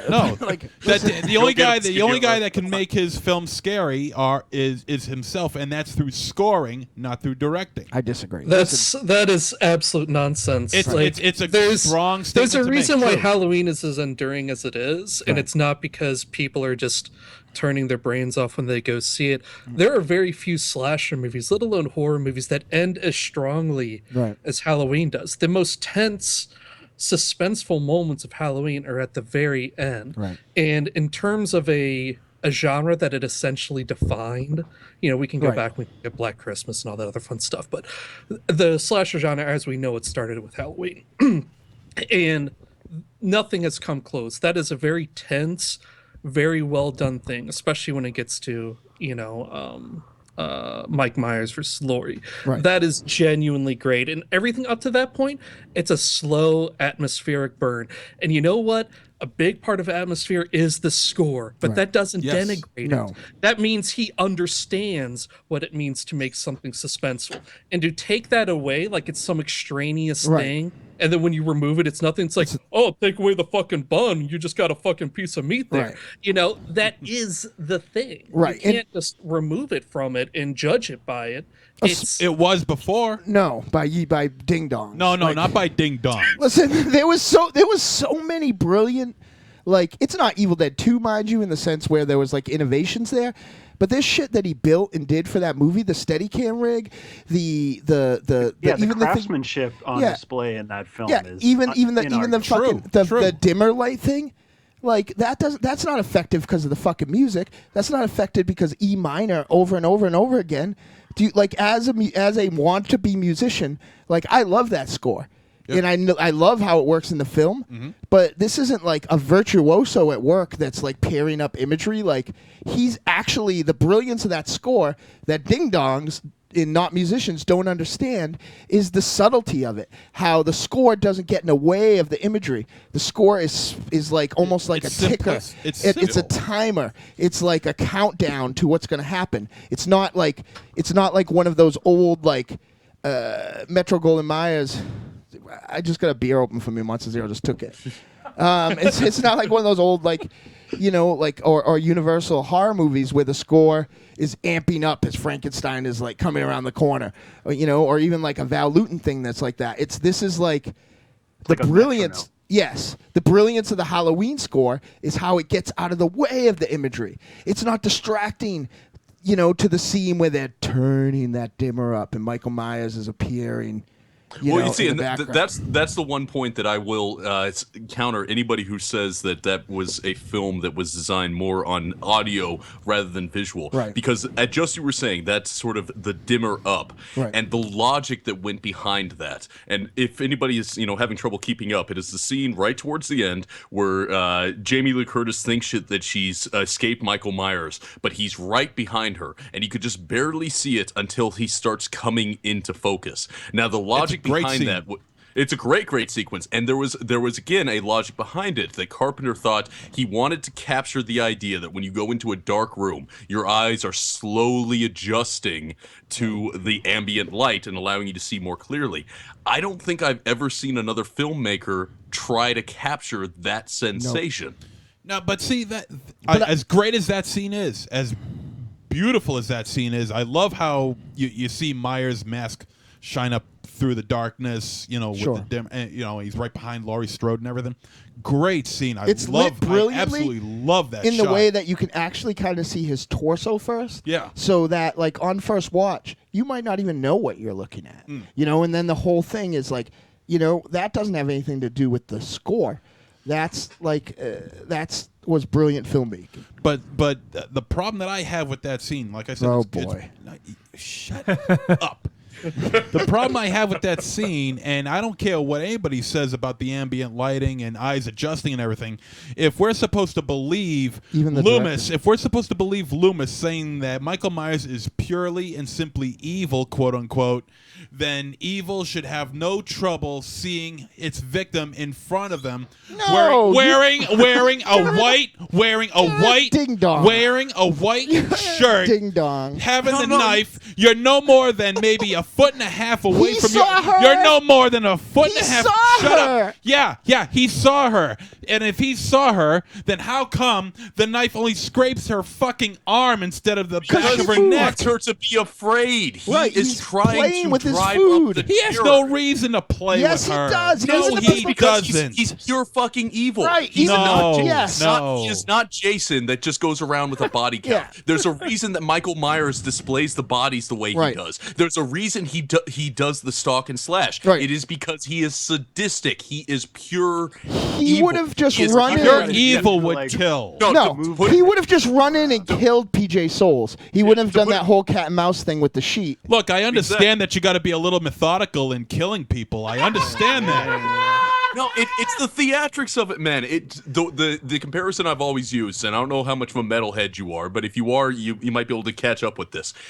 Jason, as far as the slasher archetype, is death metal. It's right to the point. It is brutal as shit. Okay. Whereas Michael Myers is black metal. It's atmospheric. It is concerned with the look, the aesthetics, in order to capture the ambiance of evil. Right. Really? That is what Michael Myers Really, is. and what happened to that ambiance in part 2? Well, it was a different fucking director. It was a different time. This is fucking absurd. All right, so if we want to use that criteria, what the fuck happened to Wes Craven with Nightmare on Elm Street Part 2? Yeah, that's a good question. A lot of people can't figure it out. Yeah, so it's not comparison. I mean, the thing is that probably the most indicative thing to this, I've always made the comparison, and ding dongs think I'm crazy, but maybe on a panel of smarties that we have here, I've always felt like because Michael Myers, was raised in being psychologically evaluated and kind of like sequestered from people, I feel like in a way he was almost like a psychologist or a psychiatrist, because if you watch, he's always doing things in that first film to garner a reaction in a way. And then even when he kills somebody, like when he pins Brad, is that his name, to the wall, like he watches him die. He watches the fear across his face. He watches death overtake him. He watches him take his last breath. He's not watching him like, just to make sure he's dead. He's watching him to study this, like it's the first time he saw it. Like he's that's another problem I have with that film too. Anyway, but that's another story. No, that's what we're talking about. So you might as well talk about it. Oh, the what's his name? I think his name is Jim. Jim. Is it Jim? Yes, Okay. Jim Van Bever. Where he Jim stabs- Van Exbuck. What do you think of these? Sorry, that scene made me a man. Where the scene where he gets stabbed in the chest in the kitchen. Yep. Yeah. I have a serious problem with that. In fact, that's what that's the scene that started my whole anti-Halloween crusade. Okay. Are we going to be talking about physics? Yeah, here we go. We sure are. Okay. Oh, and my if we God. are, if we are, the most childish. if we are, then I don't have to talk about it anymore. Yeah, I mean, if we're talking about physics ruining like believability of things, a robot, or who is it? Christy Swanson throws a fucking basketball through somebody's head, a woman's head. Right. Yeah, but that was never supposed to be taken seriously as much as Halloween was. Come on. Keep in mind that this is the same Would you compare, as far as seriousness goes, Halloween to A Nightmare on Elm Street or Halloween to The Hills Have Eyes? Sure, but it's a superior film to both those. But I think that keep in mind, I folks. like watching Halloween 2 more than The Hills Have Eyes. But that's just me. This is just such a dumb point of argument. We're all agree. horror fans. We're all inured to dumb horror dumb tropes. stuff, right? I mean, do we really want to judge movies by the fact that The nobody knife can get out isn't long fucking enough. I'm assuming door? that's what you're going to say. The knife isn't long enough to stick him there. Yeah. Okay. Well, If he was, if they showed him hanging on a hook or something like that, then I would buy into it. there was a time in. If we're supposed to believe, if Carpenter wants us to believe the reality that we have this crazy, psychotic, methodical sense of evil walking around on two legs with a butcher knife in his hand, and then we're not supposed to believe the physics of how somebody should die because of how he killed him. Michael Myers then is we so are crazy so he doesn't skewered. obey the laws of physics. Well, no, but here's the thing. At what part in Halloween expects you to believe that this is happening in the real world? To quote Loomis, I shot him 6 times, and he still got up and walked Right. away. And I also this is existing within fantasy. We shot him 6 times in part 2. No, that was Okay, fine. In No, part you're 2. right. You're right. He did say I shot him 6 times. Keep in mind, part folks, 2, but this I is always- the same guy that one of his major points of contention is that in the beginning of Halloween, which is one of the most masterfully shot scenes in not just horror, in cinema history, in my opinion, someone went around and turned the lights on after Michael Myers killed his sister because all the lights were out before. That was during our debate in the big Halloween special #1, his #1 point of contention. What was it? That you were like, somebody went around after Michael Myers killed his sister and turned all the lights on. Oh, yeah. All right. Can you think about that? That was actually like 3 years ago. Exactly. That was right when I started listening to you guys. Wow. I know. I know. Sorry. In the grand scheme of everything, though, CDR, you know, in the end, who really cares about anything? I care. You know, in the end, I mean, who's gonna care?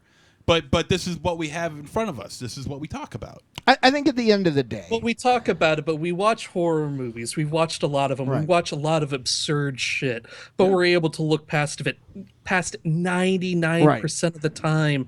You know, like, how does Jason catch up to people? By walking slowly. Like, we're not talking about some supernatural teleportation monster. You know, we accept that. We move past it because it's to the effect of, you know, horror and horror imagery and horror setups. And that's even worse because Jason's retarded. But you're talking about teleport. You're talking about enjoy the scene. You're talking about Jason walking around and being able to catch up to people who run for their lives.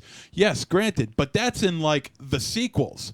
If you want to talk, I mean, we're talking about something in the original story that basically quote unquote spawned the. But our point is that of all genre. the hundreds and hundreds and hundreds of things we've ignored and exceptions that we've made, like, you're really going to go after a film that maybe other than that, right? That is maybe the one thing, like, that you're going to, you know, a film that's basically, in my opinion, flawless. Like that, like, if that's what you're complaining about all the time, you're actually arguing my point for me subversively. The movie like is loaded with if flaws. you're complaining, yeah, but there are these weird It's continuity loaded. flaws that you've decided. Hey, what's the odds that a bunch of crazy guys that rape a girl will end up at the same house as the girl's parents? Yeah, that's called happenstance. You cannot. Hold on. You can't pick and choose when movies work and don't work because it's like every fucking film. It's a fucking. That's the only reason I didn't mean to say like happenstance with John Cusack. Like no, that. you It's can. just, when you start taking that line of argument and that line of discussion, you can take down virtually anything. And we're not robots. You know, watch these movies kind of like, you know, making sure they're all structurally intact. Like, complaining about stuff kind of flies in the face of why we watch movies in the first place, Right. why we enjoy them, why Right. certain scenes True. work, Right. why horror as a genre works in the first place. This shit should not work. We're grown adults. We know what's real and we know what isn't, but these moments work because they don't make sense. Right. Now, granted, sometimes movies cross the line and you do something unconscionably stupid, and that's worth talking about. But stuff like the knife and leaving the lights on, I mean, does that really actually detract from anything? And I will argue that physics, and it doesn't make, because if you take a butcher knife off the shelf and stab Tiny White, right? Okay, you could probably stick that skinny motherfucker to the wall. I would need a fucking 2 machetes tied together to stab you and go all the way through. So, like, it's just a matter, that guy's not very big, and that knife is really big and long. Like, maybe he wouldn't hang there, but you could go all the way through him and have it sticking to the wall. So, in my own personal look at it is when you're looking at movies like that, or like this, and have, you know, bones of contention with that, the way I always see it is that your issue isn't with that, it's because the movie as a whole isn't working for you. Thank you. And so you grab onto Definitely. moments like that. Right. Like, I don't think there's anything wrong with, you know, disliking Halloween or thinking it's not good. But when you look at a movie like that, and that's your touchstone for thinking it's not good, then that doesn't really make much sense. Right. No, it's not my it's not my touchstone. I just like this is stuff on a very basic elemental level. Like, I didn't think it was scary. I didn't like characters. It's not well, his touchstone, first of all, Disney. I never did find Halloween to be scary. First of all, your favorite movie's about a fucking little midget in a basket. What's wrong with basket case? Like the thing That's is not that, even, like, it can't even happen. yeah, like you're just like you again, you can't pick out the can't happen. probability of one thing, Right, and then it can't happen, which makes it terrifying. Because if you see something like that, you're like, wait a second, you can't see that. That can't happen. So- Meanwhile, it can happen. no, Belial can't happen. It might. No, Nope. it might. It might. Nope. It might. Nope. It did. It might. It did. It fucking grew up, and I have to host a podcast with it every Wednesday. Look, all you have to do is just wait. Just wait around in Bombay, India, for about a while. Bombay, India. What? Yeah. Bombay flu. Bombay. India. There goes our Indian or contingency. some third world country, and you'll come across shit like that all the time. Goodbye, New Jersey. Now goodbye, Bombay. You think that Bombay, there are the Belials all the time in Bombay, India? No. But it wouldn't surprise me if there might be one around. This is Yeah, it's you. Day. Yeah. Not that it looks exactly like him, but I mean, come on. It's exactly like you. Look at What Belial. is this conversation? I don't No, know. no. What the fuck are we talking about here? I don't even know. It got onto the fucking Halloween. Have you debate guys again. ever thought of Cult of Muscle being a 3-person show? That's all I'm asking. Yeah, you guys can have Matza Zero. No. I'm out. But But anyways, El Goro, but there's I'm other prone to films, I cancer. mean. That's all I'm saying. I may not be the cancer man. I mean, there's other films to talk about. So let's get off Well, of Halloween and move on to big say the thing. Okay, well, let's look at it this way. Like, in terms of variety, with the horror and the variety across genres and excellence in that variety, like, do you think it's even close between the two? You're asking me? I'm asking you, yeah. Oh. I think it's closer than what you guys give it credit for. Sure. Because but- they're both on different levels. Like we talked about when we first started, Craven is much more gritty and dirty. Originally, While but here's the thing. While Carpenter is more on the theatrical level of it all and cinematic, cinematic, yes. And Yeah. so I mean, but they both succeed in that, at least early on in their careers. I'm going to say something that's going to get me divorced from my husband. But I think that when I think of John Carpenter in the 80s, right, John Carpenter is a delicious piece of steak, a prime rib. When I think of Wes Craven in the 80s, I think of a Big Mac. Like, I think he was the most commercial of commercial filmmakers. Big Macs were pretty big in the 80s. You know, and I think that, you know, like, it's just like, I don't know, again, opinions, and that's fine, but like, you know, like, if we're running with that analogy, like, when you're comparing two things, your point of saying one is better than the other is of its commercial success, right? But is that really an argument you want to take up? Well, here's the thing. I think Big Macs are delicious, but I also don't think that they're made like it's not so much. I'm not speaking on commercial success. I'm speaking of. I mean, you're a cook to a degree, right, Jakey? Like the work and the artistry that goes into a delicious steak, the time that you spend cooking it, the time that you spend making it. True. But you throw a Big Mac into this fucking mystery machine that I don't even know what it is. It looks like a fucking piece of Tupperware, and it comes out like kind of cooked, and like it takes a minute. But let me say this, and it's made to be like. A million of them and made to be interchangeable with every steak you've made, even if you have the same technique, isn't exactly like the steak because maybe you put a little too much seasoning, maybe you cook it a little longer, maybe you cook it a little less. Right. That's what art is. Shocker. Like these films that Deadly Friend, these are films that were made for mass consumption. But see, I've never had a bad Big Mac, but I have had a bad steak. You are a communist. I am not a communist. Well, yeah, that's fine, but we're talking about a good steak. Right. We're not talking about a generic steak. We're talking about steak out of 100 as a thing. All right, so out of 100 steaks, what's the percentage that you would say were good? Meanwhile, when made by John Carpenter, they're almost all great, and that's the point. Right. That's the big point of it all. Exactly. Thank you for making me sound like not an anybody idiot, can make Jakey. a Big Mac. You can Right. pay someone, Right. minimum wage to make that fucking Big Mac, and Right. it'll taste the same The every same. single That's time. right. Hey, and I'm fine with that. Somebody did make a better Big Mac with Dream Warriors than. Word. Right. But like everyone's trying to make the John Carpenter steak, and nobody has made the John Carpenter steak yet, other than John Carpenter. Granted, he got older and he probably ashed in it a little bit because he was fucking high or some shit, but we're talking about the greatest of the greats here, and you look at the higher highs, Carpenter's got them, and his lower lows, I would argue, aren't as low as Craven's. I mean, yeah, Craven did. I mean, Craven's put out some stinkers. Don't get me wrong. Yeah. I mean, look, serious last house, not Last House on Left. The Hills Have Eyes Part 2. But he's also more. I think he's more diverse. He's tackled comic books. He's tackled dramas. Comic? Yeah. You Swamp Thing. look at Swamp fucking Thing. Escape from Swamp New York, Thing, and you yeah. tell me that's not a comic book? Though I will say that Carpenter has never done a straight up drama, so Wes has him slightly beaten on Starman that is because Starman? Close. yeah, but compare that to Music of the Heart. Yeah. Well, do we want to? That's my favorite.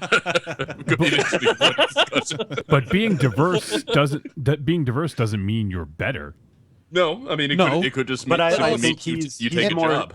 He's very successful in his diversity.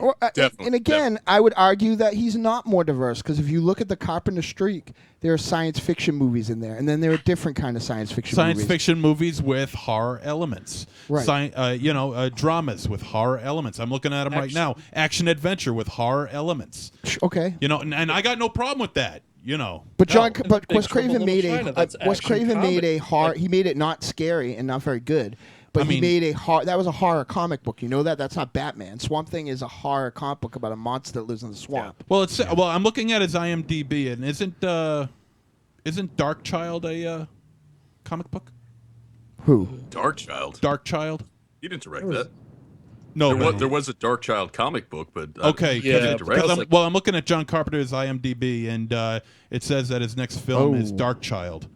Oh no, he's been attached to that for years, but don't trust that. He's too much of a fan of his weed right now to do anything.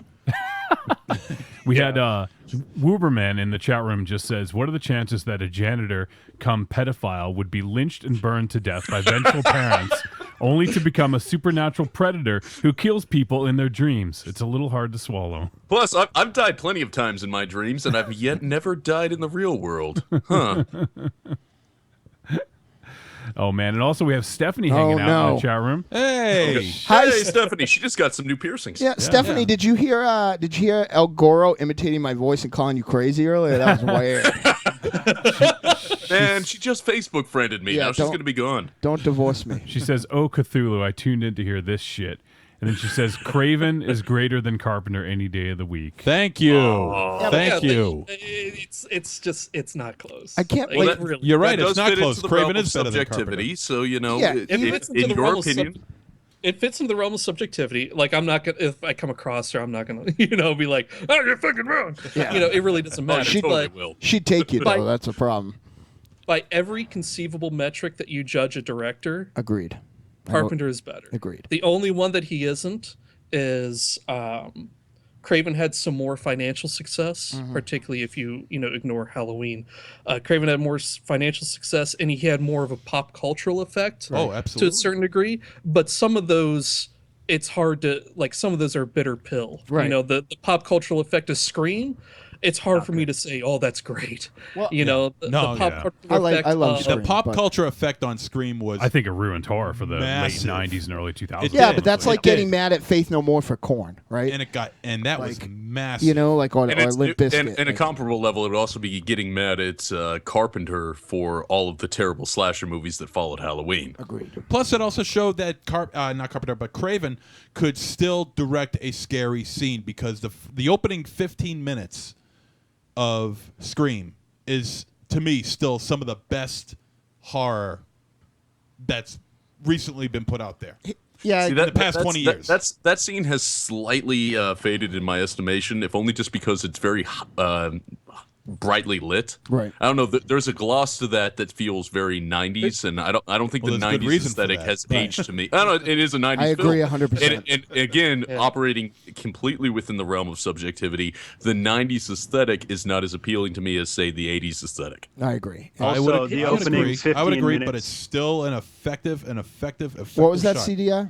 Yeah, the go see opening New York. the opening 15 minutes of Vampires is more badass than anything Craven. Fuck yes. Yeah, I'll agree, and that's not one of his best movies either. Yeah. No, Well, but James Woods is like that character is also better than anything. Sure, that's a great book. If you guys haven't read it, all like, the characters, it's not very all much the like actors, Yeah, Carpenter's had. I mean, like, and it kind of goes back to we kind of got off it with a big tangent, but like you look at the best performances Craven's gotten out, and you look at the best performances Carpenter's gotten out. I mean, hell, The Thing alone wipes the floor with. The Thing best alone has a better cast than everything that Yeah. Craven's ever done. Okay, Jack what I- Burton. Like, yeah. come on. What I want to do is Again, In the Mouth of Madness, Sam Neill. Yeah, he's leaving, so it doesn't matter. So I will take a minute to like put over and slam the one person that I know that's on his team. But like, there is not many people I respect more than Stephanie Wiley as a film watcher and a film critic. She is very on point and very insightful. And this asshole is so off the rails that even her agreeing with him doesn't bring him in at all. Doesn't help at all. Like, it's like he has a fucking map to like make his argument in the world, and he still is fucking lost in the darkness. But like we said from the jump, this is not a conversation where there are winners. This I is disagree. Just, shooting the shit. No, no. John Carpenter has a championship I will take belt. a stand. John Carpenter wins. Like even like I would argue that the metric of Freddy Krueger being like a cultural phenomenon and like Scream and stuff like that, like, is less important to the industry and the genre than the impact that Halloween had. You see, but to And me, that's just in America.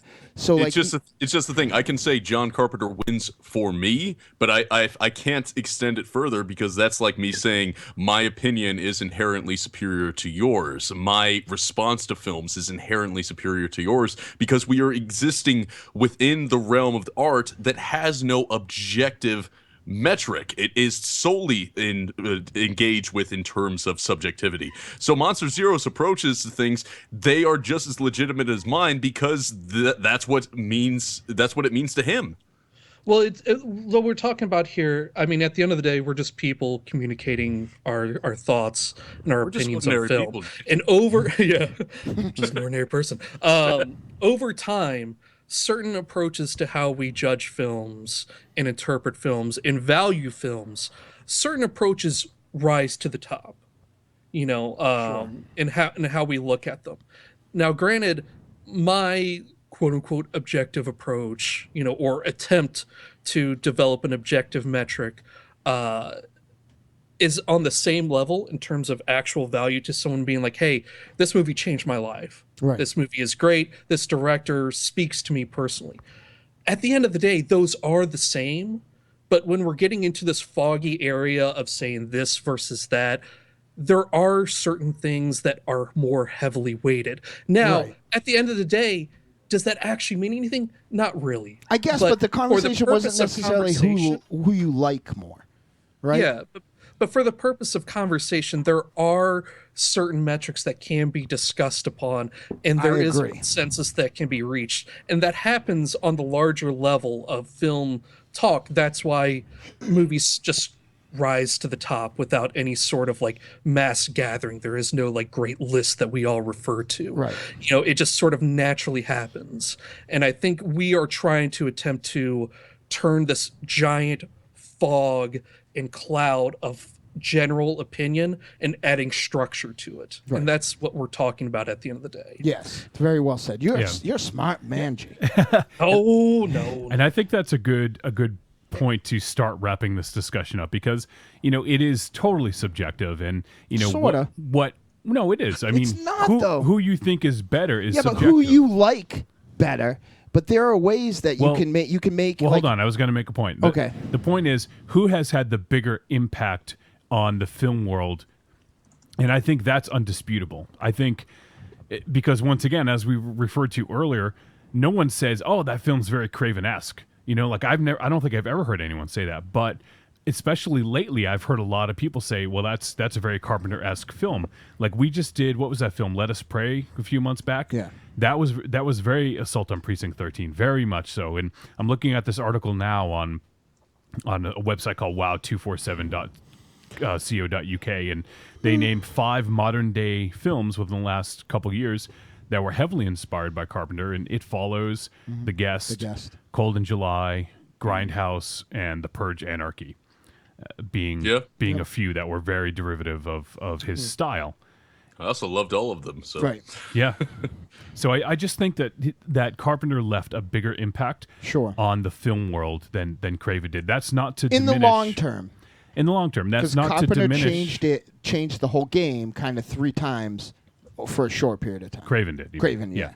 And that's not to diminish what Craven has done and it has achieved, because he absolutely he turned the world of horror on its head 3 different times with Last House on the Left, Nightmare on Elm Street, and Scream.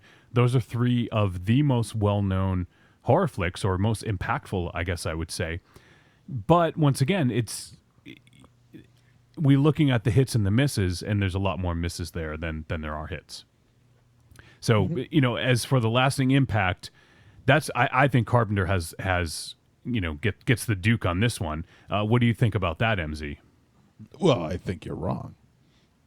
All right, give me some evidence then. Boom, I just provide some evidence there. All right. Well, Carpenter's knives you're are looking always up. long You're enough. looking up the 5 modern movies. 5 modern movies John Carpenter fans would love. Is there a site that says Let me look it 5 up. modern horror movies that Wes No, Craven it's not fans what he would love? love. It's ones that are like what he made.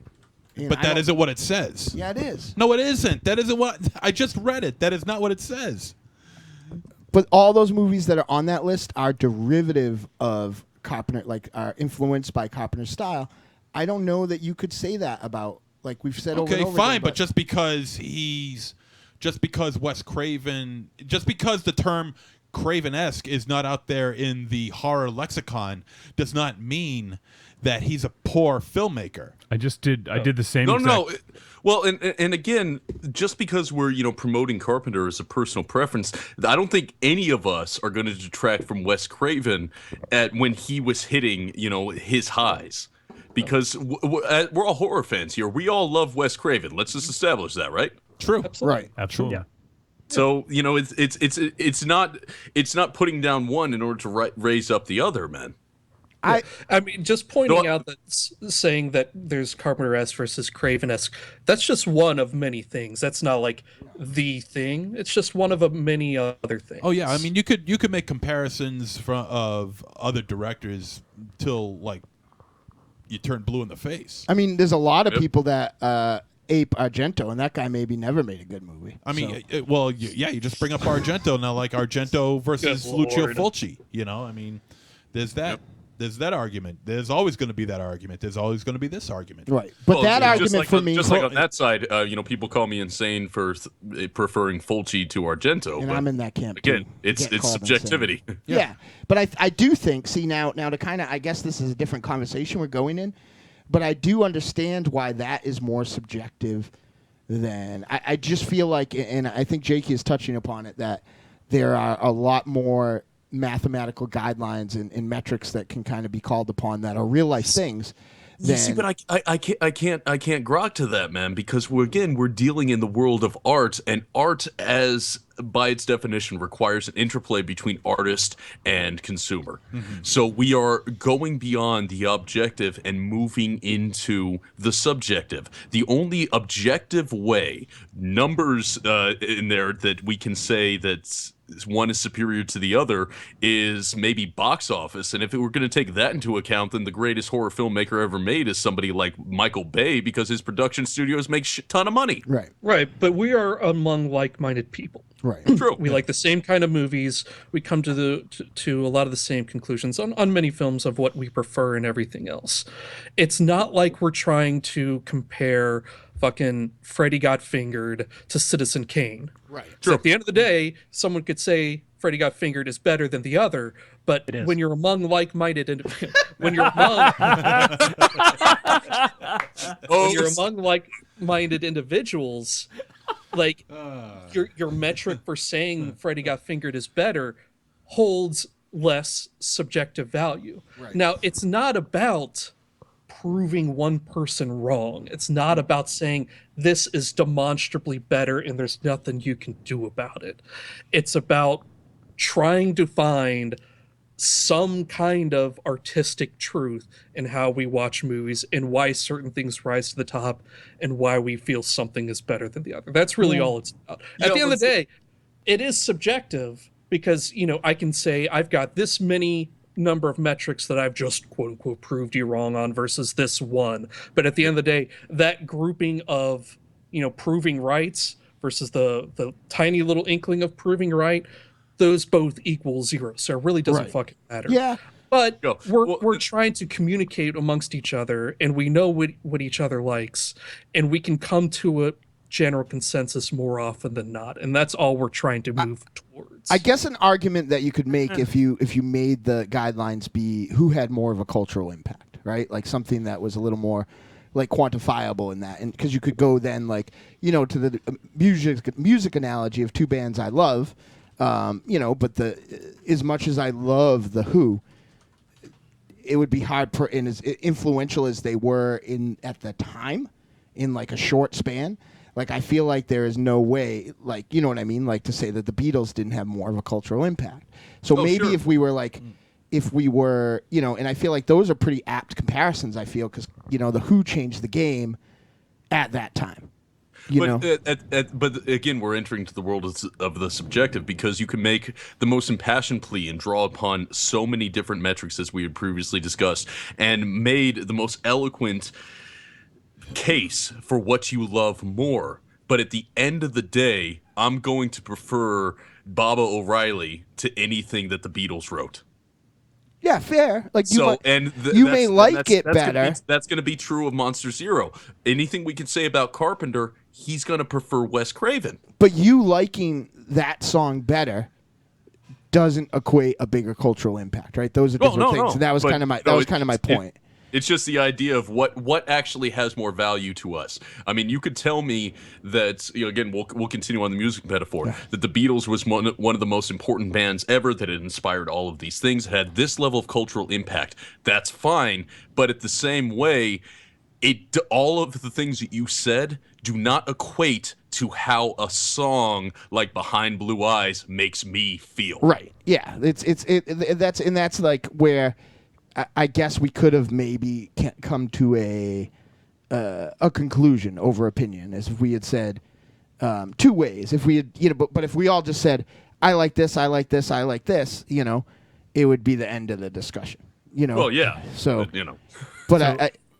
okay, sorry, Wolfie. I was just gonna say, I just was trying to do a search, and El Goro just sent me a link from our friends over at Entertainment Weekly. Funny enough, and it says Wes Craven's 5 most twistedly influential films, and it just lists his own films.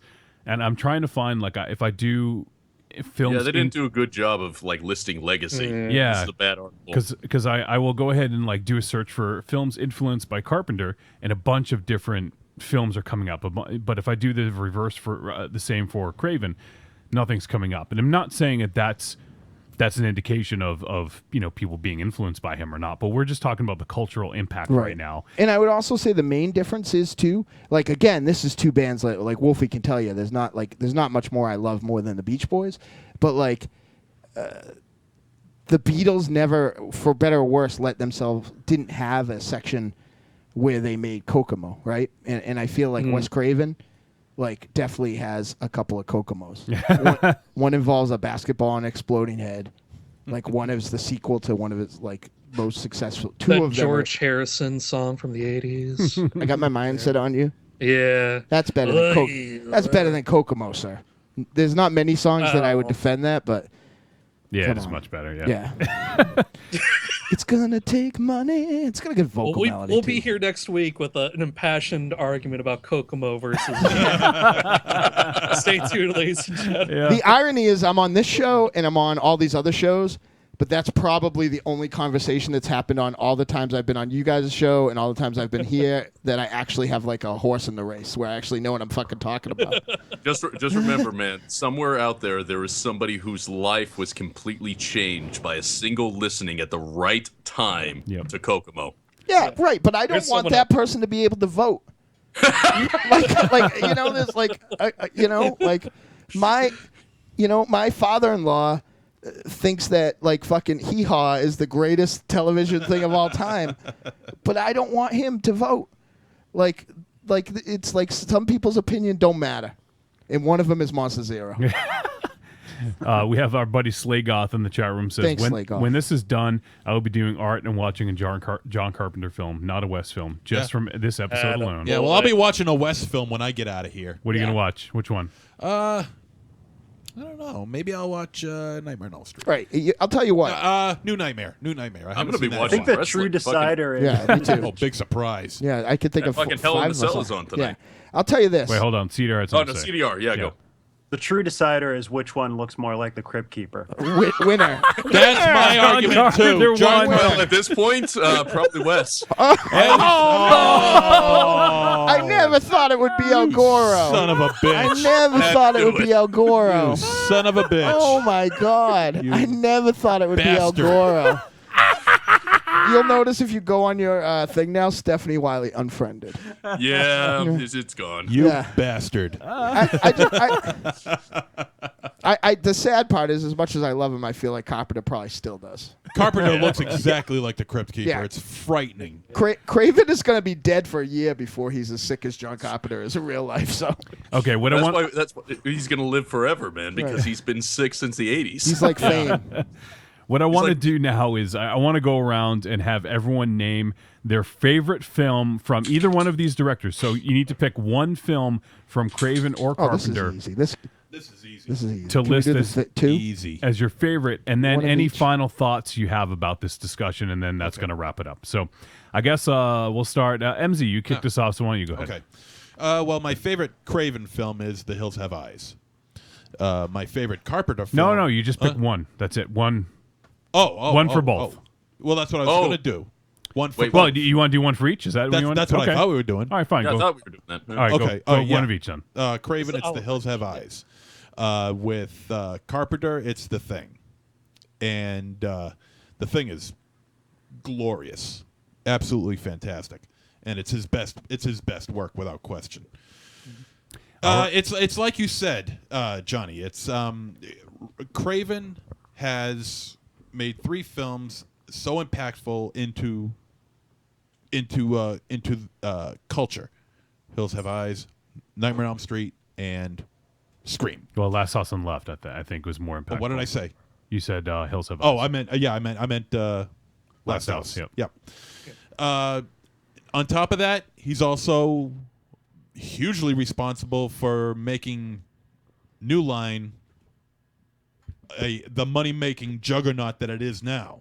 I'd argue otherwise. Well, you can wait.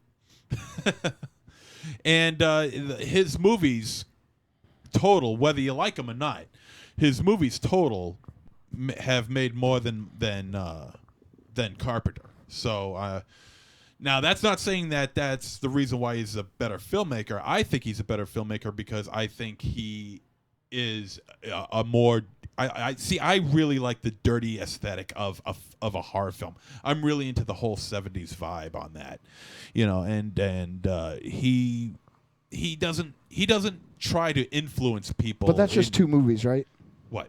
That dirty aesthetic. Like he went on to make Big Backs for like a long time. Well, he also that did was Stranger in the House, which was a 1978 film made for TV. But that's the other thing too. He did a lot of TV work. So did Carpenter. Where? He made Elvis. He made. Who the fuck cares about Elvis? Well, he made it. It's for TV, didn't he? Isn't there I don't another, know. Wasn't I there don't- another TV movie in there? I Like, have no idea. I don't know.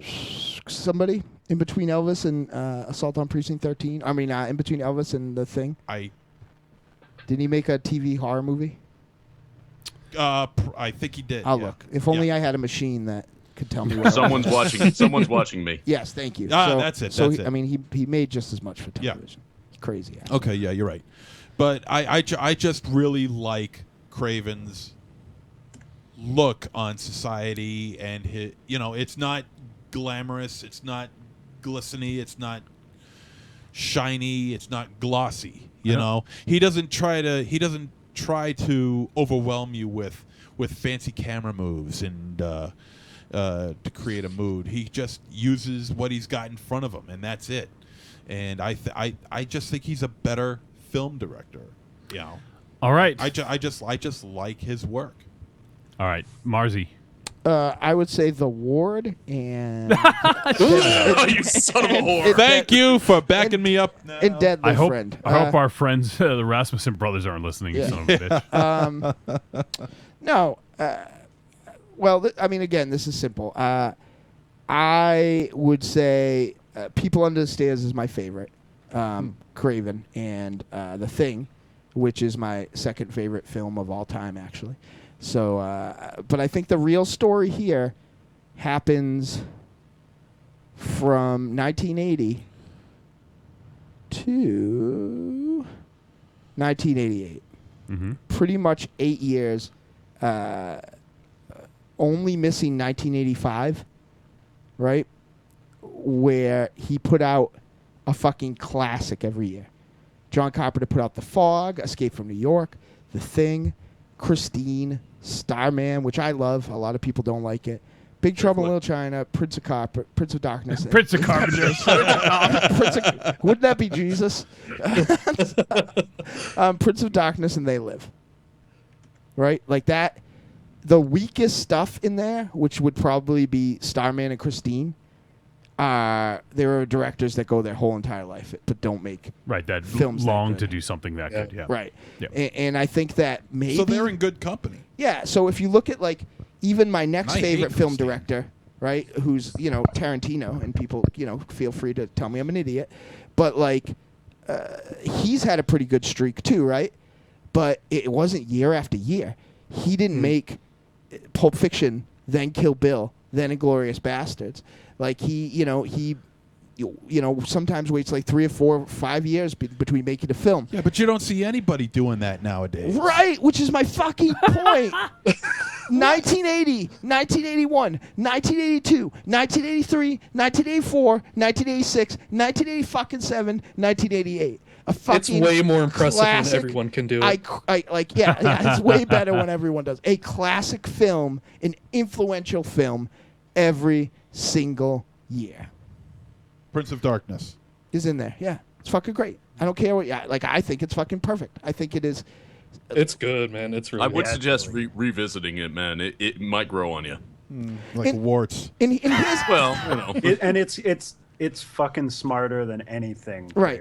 And that's not even that. So Elvis happens in the TV movie that I'm not very familiar with. So out of that list, we're All right. taking out Assault on fucking Precinct 13 and Halloween.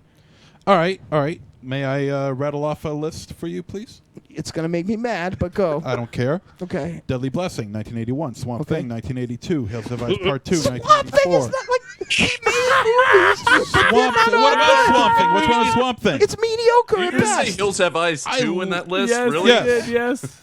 It has nothing to do with your opinion of it. He's making the opinion that he's putting out a film every year. No, every year, my every year. opinion No, is that that was they're your all- opinion. no, they're all- was that your they're opinion. good movies. No, Good. that was your Yeah, opinion no. because I said no because I said nobody be nobody right does back. it anymore, and you said that's your fucking point. Whether they're good or not is not your point. Your No, point it is is. that My no, point no, is that no. this Your is- point is it's called that the they Carpenter were streak. no. This is your 8 point years of is good, that 7 years no, of great no, films. No, that is not your Influential point. films. Oh my That God. is not was your my point. point, and that's that what was I not said. your point. No, that's what you said Wolfie, after the rewind the fact. tape. That Wolfie. is your point after the fact. Wolfie, no, my fucking put my foot in the fucking door was 8 years of good films. Invitation to Hell, Nightmare on Elm Street, Chiller, Shocker. Walt Disney's Wonderful Night World Vision. of Color. I don't The know what point that is. he was The making was Twilight that Zone, he made Deadly great Friends, Serpent in the movies. Rainbow, Shocker. You Night don't Vision. fucking get it. You don't get it. No, I do get it Not because at he did all. not. No, because How no, come everyone else gets it and you don't? because Do you you think that are that all might- one-sided. Listen to me. Listen to me. Jedi. Listen to me. Listen to me. Listen to me. May I say something without you talking? Can I say something without you talking? Huh? Bin Laden, okay?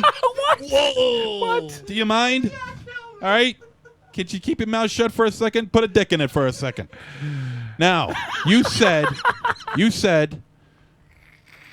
that nobody makes films successfully like this in a row anymore. So, in consecutive years. Which is true. Which is true. And I said nobody does anymore. You said that's your fucking point.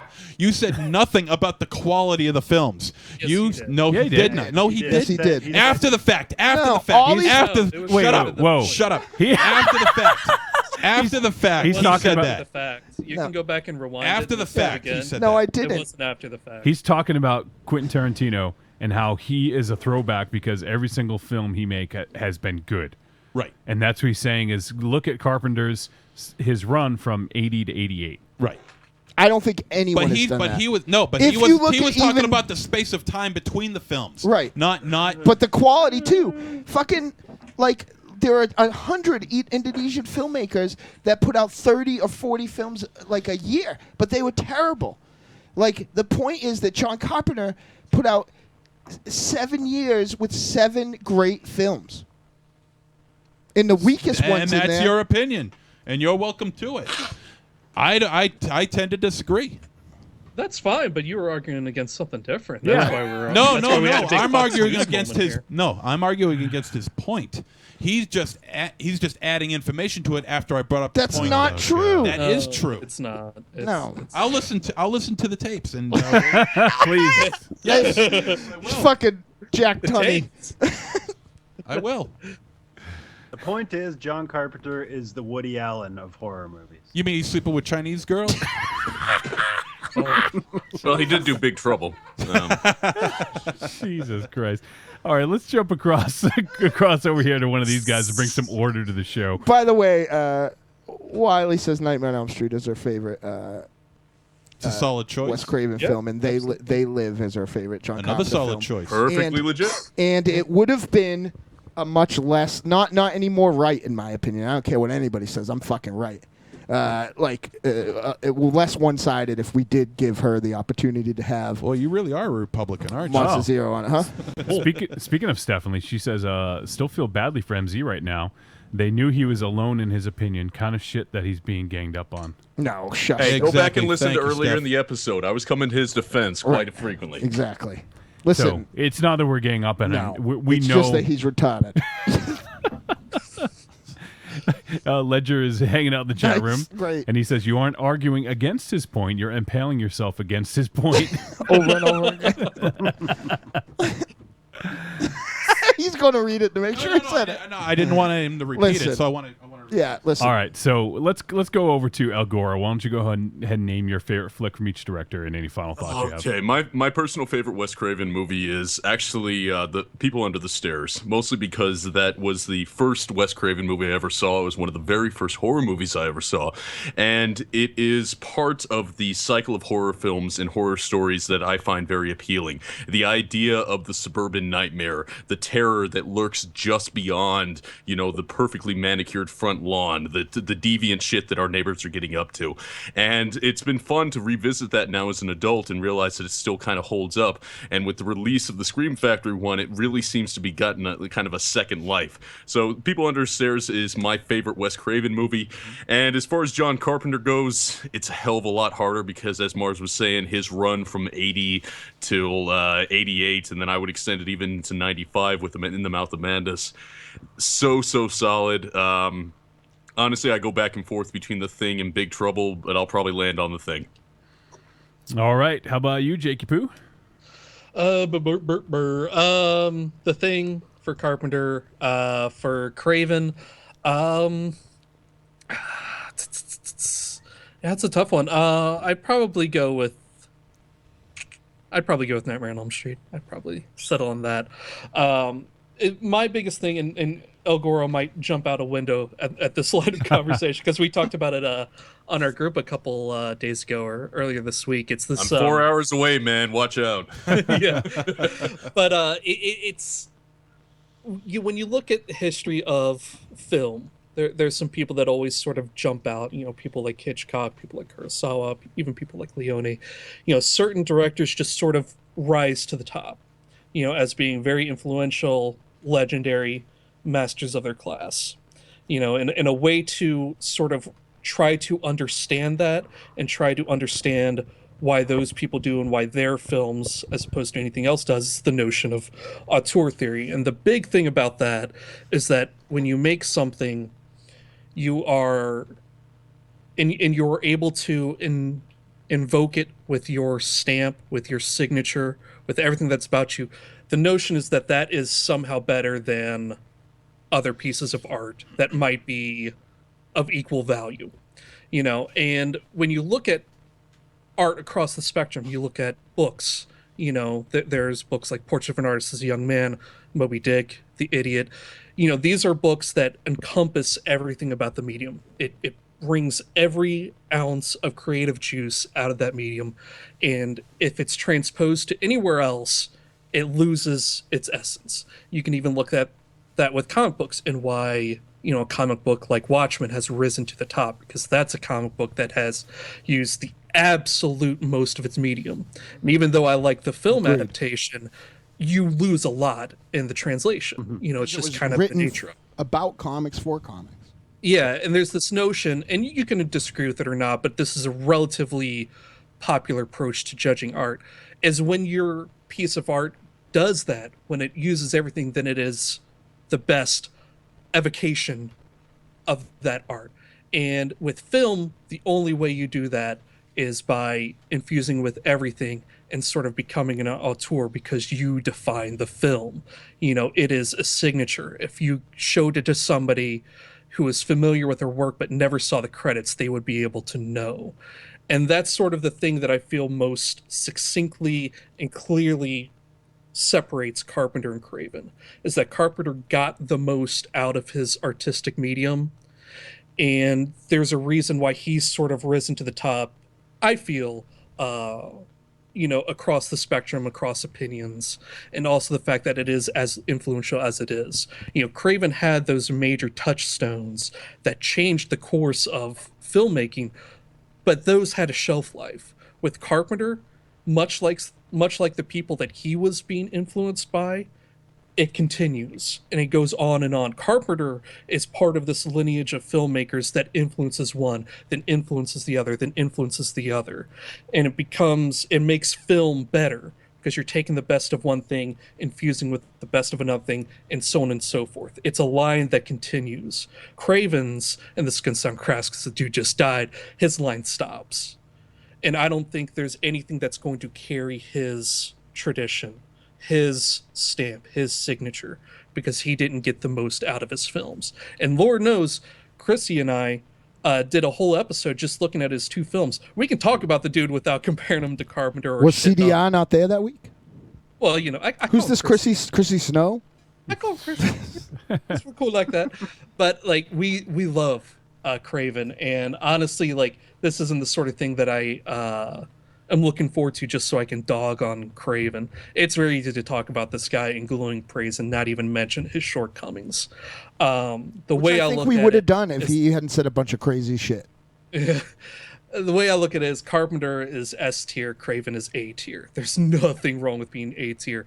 If you're an A tier at anything, that is a life very, very well lived. But it's just, to me, it's just such a clear jump across any sort of metric of looking at something outside of the very, very personal. That's all I got to say about that. All right. Well, there you go. You're so smart. You are smart. You make us look like idiots. Carpenter earned putting his name in front of every movie that he made. Agreed. Yeah. I always thought that was kind of an egotistic thing. Like, if you were to go to visit him, they would say, like, John Carpenter's street, John Carpenter's house, going to his house, John Carpenter's fridge. John Carpenter's pizza rolls. Damn right. Wes Craven, the blowtorch. Well, why don't we CDR? Let's hear your favorites. Well, The Thing, and I think that it speaks to the definitive quality of Carpenter's filmography, that all of us fell on one defined, like, almost, if not perfect film, whereas the picks for Craven were far more sort of all over the place. I don't think he has a definitive, like, this is the best Craven movie, whereas I think most people would agree that The Thing is Carpenter's best. My favorite Craven I don't know, it's kind of hard. It jumps all over the place. After a recent viewing, I think I'd probably say it was Serpent and the Rainbow. If you'd asked me before that, it would have been Hills Have Eyes. I'm with MZ. I like his grittier stuff. I think Hills Have Eyes is probably one of the best of the 70s for me, anyways, as far as like just kind of down and dirty, nasty horror. Last House on the Left is great, but the comedy beats kind of mar that movie a little too much for me. And yeah, I mean, Craven, like Jake said, Craven's a great filmmaker. He made a lot of great stuff. I think his lows are just so much lower than Carpenter's, and that stretch of films from Carpenter is just, it's untouched by almost any other filmmaker. Horror, or Agreed. not.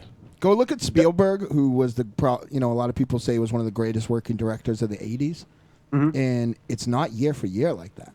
No. You know, like there's Raiders, and then some time off, and then like it's pretty crazy. He has a couple of chunks where he put out 2 things in a year, but yeah.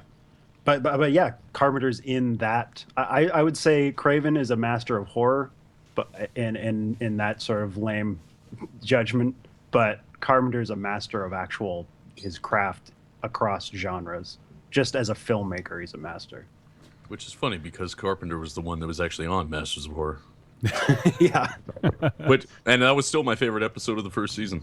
As well as Cigarette Gary. Burns is fucking awesome. Cigarette Burns is awesome. good. Yeah, it's like As a matter of fact, I got an unwrapped DVD autographed by John Carpenter nice. of that. That's what that's what the John Constantine movie should have been like, or a TV show. Like I feel like that was the best Hellblazer that never got made, was Cigarette Burns, or did get made. What was it called? That. Surprised they haven't re-released it now that Norman Reedus is the new hottest. Yeah, good point. Right. So just to wrap things up, I'll Did you go say ahead. Wolfie? Okay. I have not. So it's really tough because there's some fantastic films from both of these directors. For me though, just personal faves, I'm gonna have to go with They Live, even though I think nice. the Good Thing choice. is probably a better movie, but I just have a real big soft spot in my heart for They Live, so I'm gonna go with that. And then as for Craven, I'll probably go with Nightmare on Elm Street. Once again, impact. I may like some of his earlier films a tiny bit better, or maybe the fact that they're better films or more impactful. But just for me, those are the 2 that I would pick out. And once again, I hope nobody thinks we're bagging on one or the other. It really is a very subjective thing here, and Our aggression is more to MZ than and I have no aggression. and that's because of we've known him for over 20 years, and he says some batshit crazy things sometimes. This isn't batshit crazy. I am getting yelled at right now by more than one person that I was mean to him just then. I've been called fat, ugly, bald, stupid, told to put a dick in my mouth almost every week for 365 episodes, and I was just fucking mean to Monster Zero.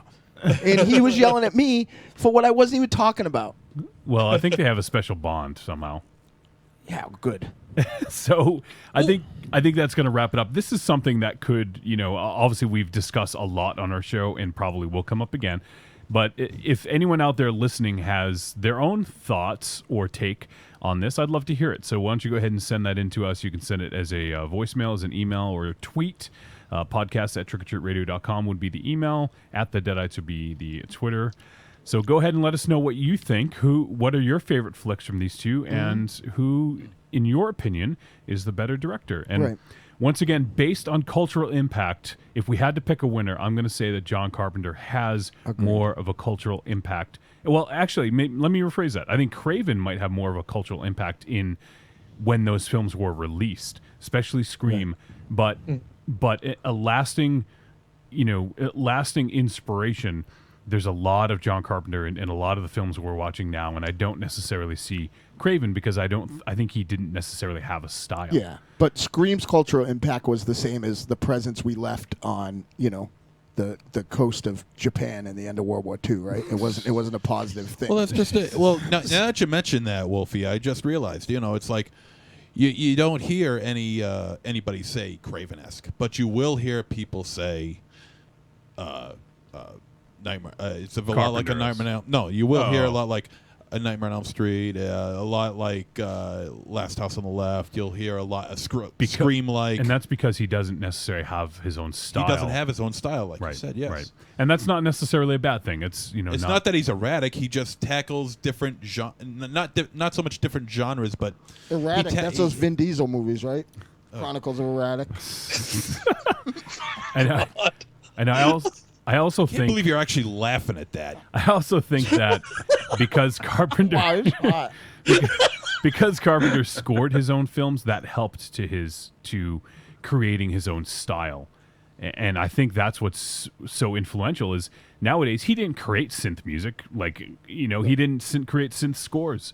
But the combination of horror and action with those synth scores, like look at films like we talked about with like It Follows and The Guest. Right. Like those are directly linked to his lineage. It's almost like a child of Carpenter, Though It Follows definitely has, is maybe probably the purest blend of both those filmmakers. Mhm. Because it definitely has some Nightmare on Elm Street-esque imagery in it. Mm-hmm. Yep. Well, there's a lot of There's a lot of Nightmare on Elm Street style type of music in Stephen Mena's Malevolence. Okay.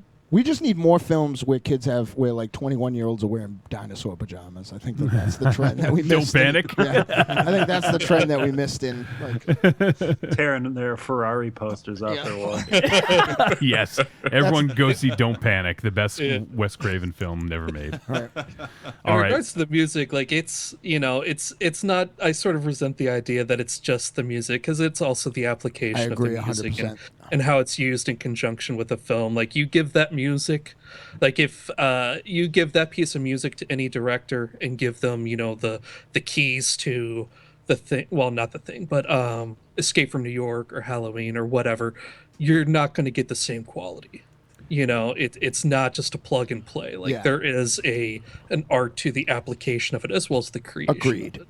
Danny Elfman scored a lot of shitty movies, but we will always talk about the brilliant stuff he did with Tim Burton. Oh yeah. Well, I do agree, Jake, and I do I didn't mean to state that it was just. Oh no, definitely not on you. There was a sort of an implication from Monster Zero. And also, by way as an aside, there is not a Craven brute. So let's not understate the importance of the That's music. true, yeah. And so Stephanie says in the chat room, so when something says that it is Carpenter-esque, are they saying that about his directing or his film scoring? Both. Yeah, and both things. I think it is a combination of both, but I do think it's mostly the style. That's just my interpretation. We played a song on Friday night that was Carpenter-esque, without any visual background other than a drunk fat guy stumbling upon the stage. Yep. So, it speaks to his cultural impact and his importance that he is an influence on a whole army of I have compilations of whole bands that sound like John Carpenter film scores that are bands. So he's managed to not just be an influence in the cinematic world, he's a huge influence on the music. He is as big or more of an influence. I'm stuck in my chair. What the fuck? Help me. What the fuck What happened? do you do? He's stuck in his chair. Oh, that hurts so bad. What are you doing, you idiot? Oh, for Christ's sake. My fucking, oh, that hurts so bad. Oh, my fucking stuck. I don't remember what I was talking about. What is going on? He got his fucking foot stuck in the chair.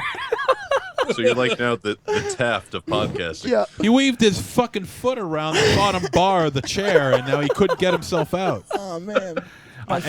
And just one more point about this. I think we talk about this a lot, but oh, shit, I just got to yawn. When referring to the Deadites, our music, I would say we're more influenced by movies than we are other musicians. Right. And when we say Carpenter, we're referring to his films and the combination of his score and his films are highly influential. So. And until the Fat Boys start scoring a song for Michael Myers, or Dawkins starts scoring for Michael Myers, you really are not any help to yourself at all. Are you kidding me? Those songs are great. Don't even get me started on that. Hey, Alice Cooper did one for Prince of Darkness. That's true. Oh, he did. yeah. That nobody remembers. I just remembered it. Oh, you just remembered it. Well, it took you fucking long enough. Oh Jesus fuck! I'm gonna be in your state next month. I'm just throwing that out there. I'm waiting for the day that you come and cut him in half like the Conan the Librarian scene in VHS. Librarian. I'm gonna bust in the studio, mystery vortex style, and hate fuck you with my knees. Nice, Just yep. like Tommaso Ciampa. Yep, from Rhode Island. All right. Well, I think that's going to do it for this discussion. We could go on and on, but I think that's going to do it. So, don't you dare play that. I won't. I was going to, but I won't. All right. So I think what we'll do is we're just going to do. We have a little bit of feedback, not too much, but we'll take a. What we'll do is we'll say goodbye to our friends from the Cult of Muscle and from El Goro, and then we'll just wrap up and end things because that conversation went way longer than I expected, but it was a good one. So it's all fine and dandy, but. El Goro, my friend, why don't you go ahead one more time, tell folks about Talk Without Rhythm and where they can find you. All right, so if you want to listen to more of me, I don't know why, but in case you do, TWORpodcast.blogspot.com. I'm also part of the Drunken Zombie Podcasting Network at drunkenzombie.com, or I'll just look up Talk Without Rhythm. We're like the #1 Google search, so there it is. In the world. Well, not in the world. You were the #1 Bing search too. Yeah. For a while, it was between me and a webcomic for using that phrase, but we've beaten the webcomic. So Nice. fuck Nice. And El Goro, could you also, because I'm reaching out to our listeners, if you think that one of these fellas said something insightful or like fucking outrageously wrong, call their shows. And if you've never listened to their shows, listen to their shows because you'll love them. But one thing that I love about their shows is, the feedback and how they respond to it and how, how much time they take to deal with their listeners and stuff. So if you're listening now, and you think that, don't call us and tell us about it if you think that CDR sounds hungover or El Goro is completely wrong about the Alice Cooper song. Message those shows because if you don't listen to it, not only will you find a great show, you'll get some great insight by starting a dialogue with these guys. So please, El Goro, and then when you guys talk about your show, please give how anyone listening to this can reach out and contact you. Absolutely. Direct all your poop questions to thecultofmuscle@gmail.com. There you go. I think we may have lost CDR, or at least we're trying to get him back. So why don't you go ahead, Jakey Poo? It's very possible he died. It is possible. He could have hung himself. He dehydrated on saltines and coffee. I keep saying, man, he's living right on a major fault line. Eventually, his island is just going to be sucked into the sea. Right. I don't know. I don't understand that hungover remedy. Like, I am terribly dehydrated, so I'm going to drink the two things that will dehydrate me further. I think he was sold a bill of goods there. I don't know. Canadian remedies. That's true. Yeah, they're made of stronger stuff than us. Like, the way that he probably gets better is to, like, bring himself to the brink of death. Well, their beer, their blood is 50% beer, 50% maple syrup. So that's true. I just think CDR is like half Wendigo. Yeah. Wilburman just said, I'd love to call into twerp, but I'm just not smart enough. No. Oh, fuck off, come man. on. You should. he lets me on, and I'm not smart enough, so. Yeah. All right, well. I got caught in my fucking chair, Wilburman, and I'm on that show a lot. I might quickly be coming on a record of the amount of people that are on that show as not as a host, and I literally got caught in a chair that I was sitting in for 3 hours. All right, I think we did lose CDR. I tried to get him back, but no dice. So, Jakey Poo, why don't you go ahead and tell folks where they can locate Cult of Muscle and anything else you have to say? Yeah, like you mentioned earlier, we're on Stitcher, we're on iTunes, Cult of Muscle. We have a Libsyn page where I put all my fancy gift banners and whatnot. And if you want to hear more talk with us, Sans El Goro and Sans MZ, we're going to be talking about The Last Boys and Hills Have Eyes remake this week. So if you want to keep that gravy train rolling, you can do so by doing that. You just love me with MC, man. I thought we were friends. Well, we got our threshold of drop the hero and get with the Goro. I see how it is. You've never invited me on your show, you rat bastard. Is that true? No. El Goro, if that's true, I've been on like 3 or 4 times. So. and I don't know nothing about nothing, so it's a vendetta. It's a vendetta. Next week, Monster Zero. I got nothing else to say. Chris, are you with us? Yes. All right. You have anything else you want to say? I love all of you. Oh, Yeah, seriously. Except for Monster Love you Zero. guys. Yeah, I know. I'm the odd man out. I know. Well, you can enjoy your 4 or 5 man circle jerk, and I'll just sit here in the corner jerking myself off. 10 hands are better than one. Now, should we be insulted or? Take it as you wish. Yeah, I'm not sure. I love you, MZ. This is a great talk. I love your lips. I love everything about you. Ooh. Well, hey. Oh, that's a good place to wrap up, I think. Hey, I didn't grow them just for looks, you know. His DSLs? Yeah. What did you grow them for? Because we could talk after. Nah, fuck that, man. All right, guys. No, it was a fucking blast. Thank you so much for. I know it was short notice for some of you, and incredibly short notice for one of you. So, thank you guys for coming on. It was a fucking blast. We love chatting with you guys and hanging out. I can't tell you what it even though it got silly and it always does. I can't tell you what it means to me to have not only all of you on at the same time. So, I am. Awesome. The only thing I am of you guys more of a the only thing I have bigger than fandom for your shows is how much I love you as folks. So thank you so much. Feeling's Thank you mutual, man. guys. You guys are doing a great fucking job, and I love you each. Even Aw, you, Monster shucks. Zero, you rat bastard. Love you guys too. Love you guys too. El Goro, can't wait to see you, man. All the Yeah, love. I'm gonna try to carve off some time to visit you guys. Are you but gonna have an yeah, El definitely. Goro off when you do? What's that? Are you gonna have an El Goro off when you do? Yes. No contest. Oh, wait a minute. This is El Goro. Now we'll do dueling tuck dances. We'll do dueling Real tuck bad. dances.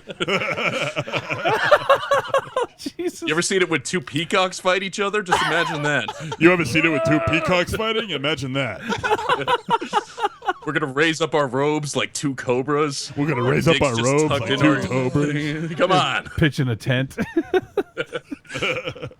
All right, so we're gonna say goodbye to you guys so Monster Zero can shut up. All right, El Goro, CDR, Jakey Poo. It was a Jakey fucking Poo. blast, guys. Thank you so much. We'll check in with the Cult of Muscle guys in just a couple days. Yeah, what day's that? Tuesday? Tuesday, yeah. Tuesday. And I'm sure we'll be hopefully getting El Goro in studio if things work out. Nice. Oh yeah, man. I just want to get him to Moe's again. Like that was as much fun as having him on the show. Mo? Yeah, just hanging out. Yeah, absolutely. So even if you can't make it in studio, El Goro, if you have some time, let us know. We'll make something work. We'll do, brother. All right, guys. Thank you so much for joining us on our extra special Halloween special. And everyone go check out Cult of Muscle and Talk Without Rhythm. And we'll catch up with you guys soon. See ya. Man, that was a treat for me. Anyone who knows me That was fun. knows that that's a treat for me. That was fun. You know, MZ, obviously, I know you're on the other end of the argument. we love you. but, I'm always yeah, we on the love other you. end of the argument. You're not Michael Ravenshadow. We really like you in real Well, life. thanks. I appreciate that. So what I'm going to do, let's take a really, really quick break. This is just, I'm going to play the Talk Without Rhythm ad because I just want to get that out there, and then we'll come back and just play we got a couple voicemails. We'll play those, and then we'll end things. So we'll be right back. One dark and stormy night in the mid-'80s, Joe Bob Briggs, Harlan Ellison, and the ghost of El Santo pulled a train on Elvira while Siskel and Ebert sobbingly masturbated in the corner. From that union arose the greatest movie critic and luchador that ever lived. But we're not going to talk about him. He's kind of a dick. Instead, we're going to talk about me, El Goro, the stuttering movie fan and host of the Talk Without Rhythm podcast. Every week on Talk Without Rhythm, I discuss 2 to 3 movies tangentially tied together by a theme. I cover action. I'm the most complete fighter in the world. Sci-fi. Open the pod bay doors, Hal. I'm sorry, Dave. I'm afraid I can't do that. Horror. Oh, no tears, please. It's a waste of good suffering. And the continuing adventures of James Spader, sexual deviant. You're not worried that I'm going to fuck you, are you? I'm not interested in that, not in the least. Now pull up your skirt. So check me out at tworpodcast.blogspot.com, drunkenzombie.com, or subscribe on iTunes. Talk Without Rhythm, the only podcast that will not attract the worm. Adios.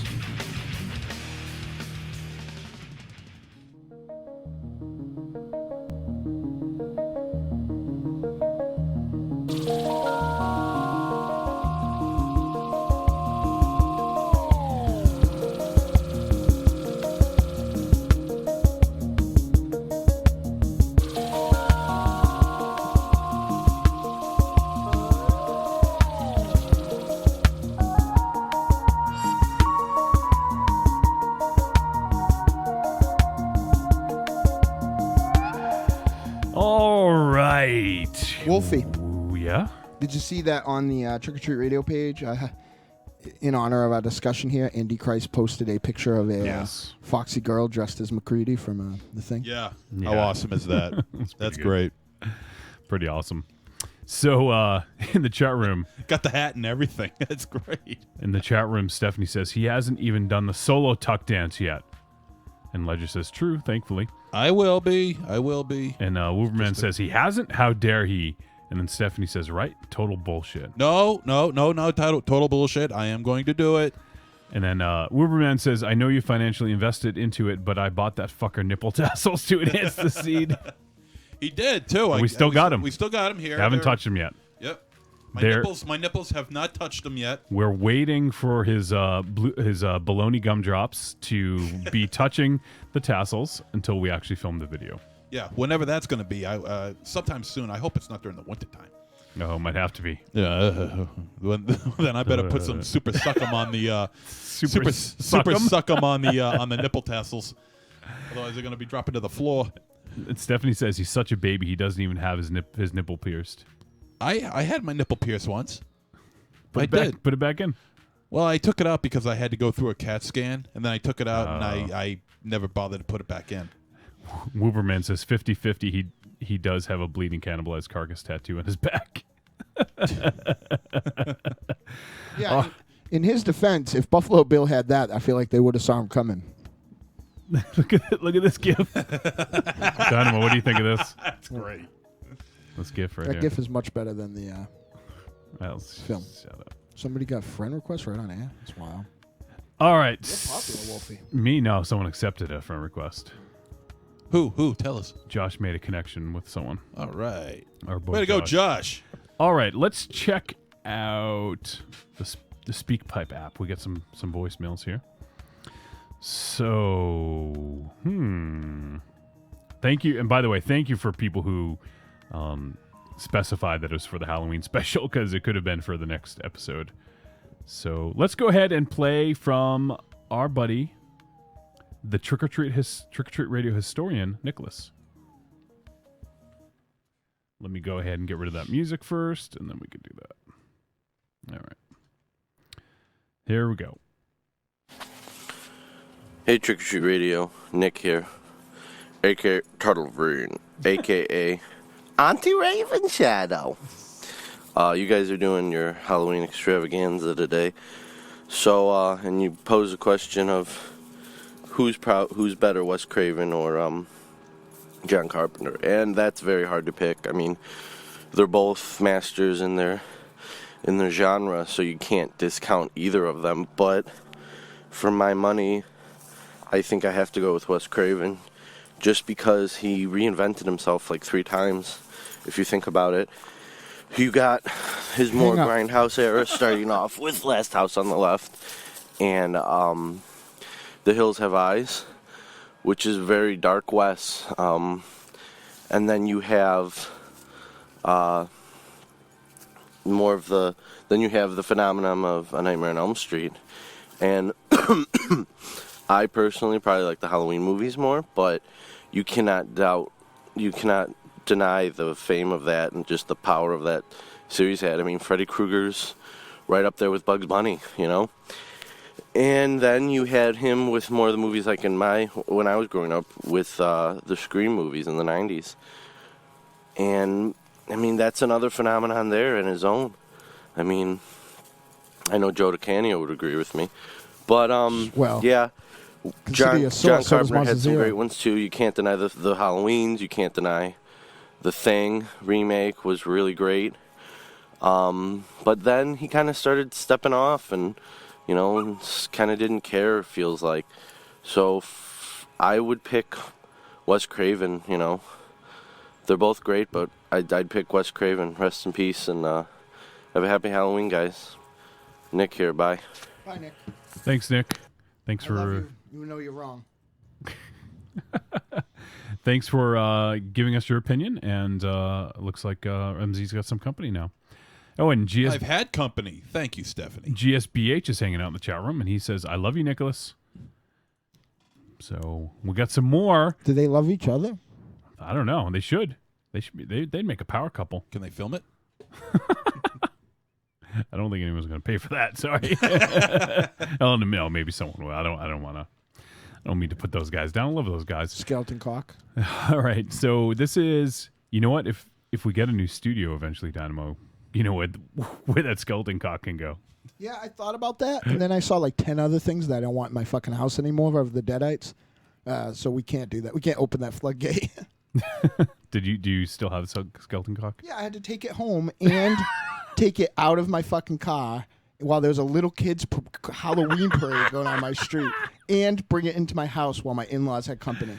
Oh, that's What amazing. a pain in the ass that must have been. That alone is So amazing. what skeletal cock is, folks, is a giant translucent coffin that has a skeleton that sways to the music. But someone, not us, not me and Tiny White and Silica, that's for sure, added a giant cock on the skeleton, so he has a big cock. And he has his own theme song. It's enormous. It's like a third leg. Yeah, it was my best modeling gig ever. He's a tripod. All right, let's hear from Nicholas again. Hey. And before Monster Zero gets all, ugh, the Thing you remake was terrible. That's not what I meant. The Thing remake, what I mean was when John Carpenter remade The Thing from Another World. Yeah. Come on. What do you think? I started watching horror movies yesterday. I know, not that abortion of the film that was made a couple years ago. Ugh. Gotcha. Monster Zero. All right, guys. Have a happy Halloween. Bye. All right, let me just say, all right, I love The Thing. The 2011 version of The Thing isn't totally terrible. Okay, I still haven't seen it. It's not totally terrible. It plays itself out as more of a prequel than anything. Okay. So it's basically the same story, but it's a prequel. All right. Which kind of like lends itself to being like that the characters in the in the 2011 film did all the things that they needed to do first before the Carpenter one. So basically, it's kind of like a backhanded way of saying that the Carpenter film is copying the 2011 film. It's kind of like it's a slippery slope. It's really kind of bizarre in how it's looked at. But I mean, overall as a film, it's not totally terrible. All right. Gene Siskel's balding head asks, "Is Dynamo lit? How many beers?" 1.5. So the answer is no. And maybe one at the Super China buffet. Was it a Scorpion Bowl? No, I don't drink so much anymore, folks. I had my first drink that's not a beer at the show last night because I asked for a soda and everyone just assumed I would want rum and Coke. So, all right, I'm kind of I could be a lightweight, but my waistband says otherwise. All right, let's hear from Nick again. Bum bum bum bum bum bum bum bum bum bum bum bum bum bum bum bum. 6 more days till Halloween, Halloween, Halloween. 6 more days till Halloween, Silver Shamrock. 6 more days till Halloween, Halloween, Halloween. 6 more days till Halloween, Silver Shamrock. That's right, boys and girls. There's 6 more days till Halloween. So have your parents run out and buy you the Silver Shamrock masks. We have a pumpkin, a scary witch, and a skeleton. Go out and buy them, kids, and have a happy Halloween. Bum bum bum bum bum bum bum bum bum bum bum bum bum bum bum bum. That was awesome. 3 more days till Halloween, Halloween, Halloween. 3 more days till Halloween. Everyone sucks. Gene Siskel's balding head asks says Dynamo's drunk from all the MSG. Yeah, I had a lot of Madison Square Garden today. Oh, Ledger says, "Oh, damn it, I really do love that movie." Mhm. I assume he means Halloween 3. Yep, I love Ledger. All right, let's hear from. He's the best dad ever. Let's hear from. I think I know who this is, but it says it's anonymous. But let's take a listen. Hey, what's up, guys? Yes. This is Jeremy calling from St. Petersburg, Florida. Hey. What's up, dude? Okay, so I guess your topic today is going to be who's the better director, John Carpenter or Wes Craven? Listen, Wes Craven always will have a special place in my heart. But John Carpenter is fucking king. Okay, I mean, I'm sorry. It's just the way it has to be. Yes. I love this fucking. I find myself going back to his movies over and over again. Wes Craven, once a year, maybe twice a year, I might put a Wes Craven film in. And I can pretty much, there's a couple that you go, okay, I'll always go back to Nightmare. The fucking Hills Have Eyes, of course. Last House on the Left, I don't go back to that film a lot. It makes me feel fucking kind of gross, but it's part of the deal. What else? I'm trying to think. Deadly Friend, I don't even own that. That's hard to find. But, that's got some moments. The basketball scene, you can't fuck with it. What else? New Nightmare. I fucking love that film. The Serpent and the Rainbow.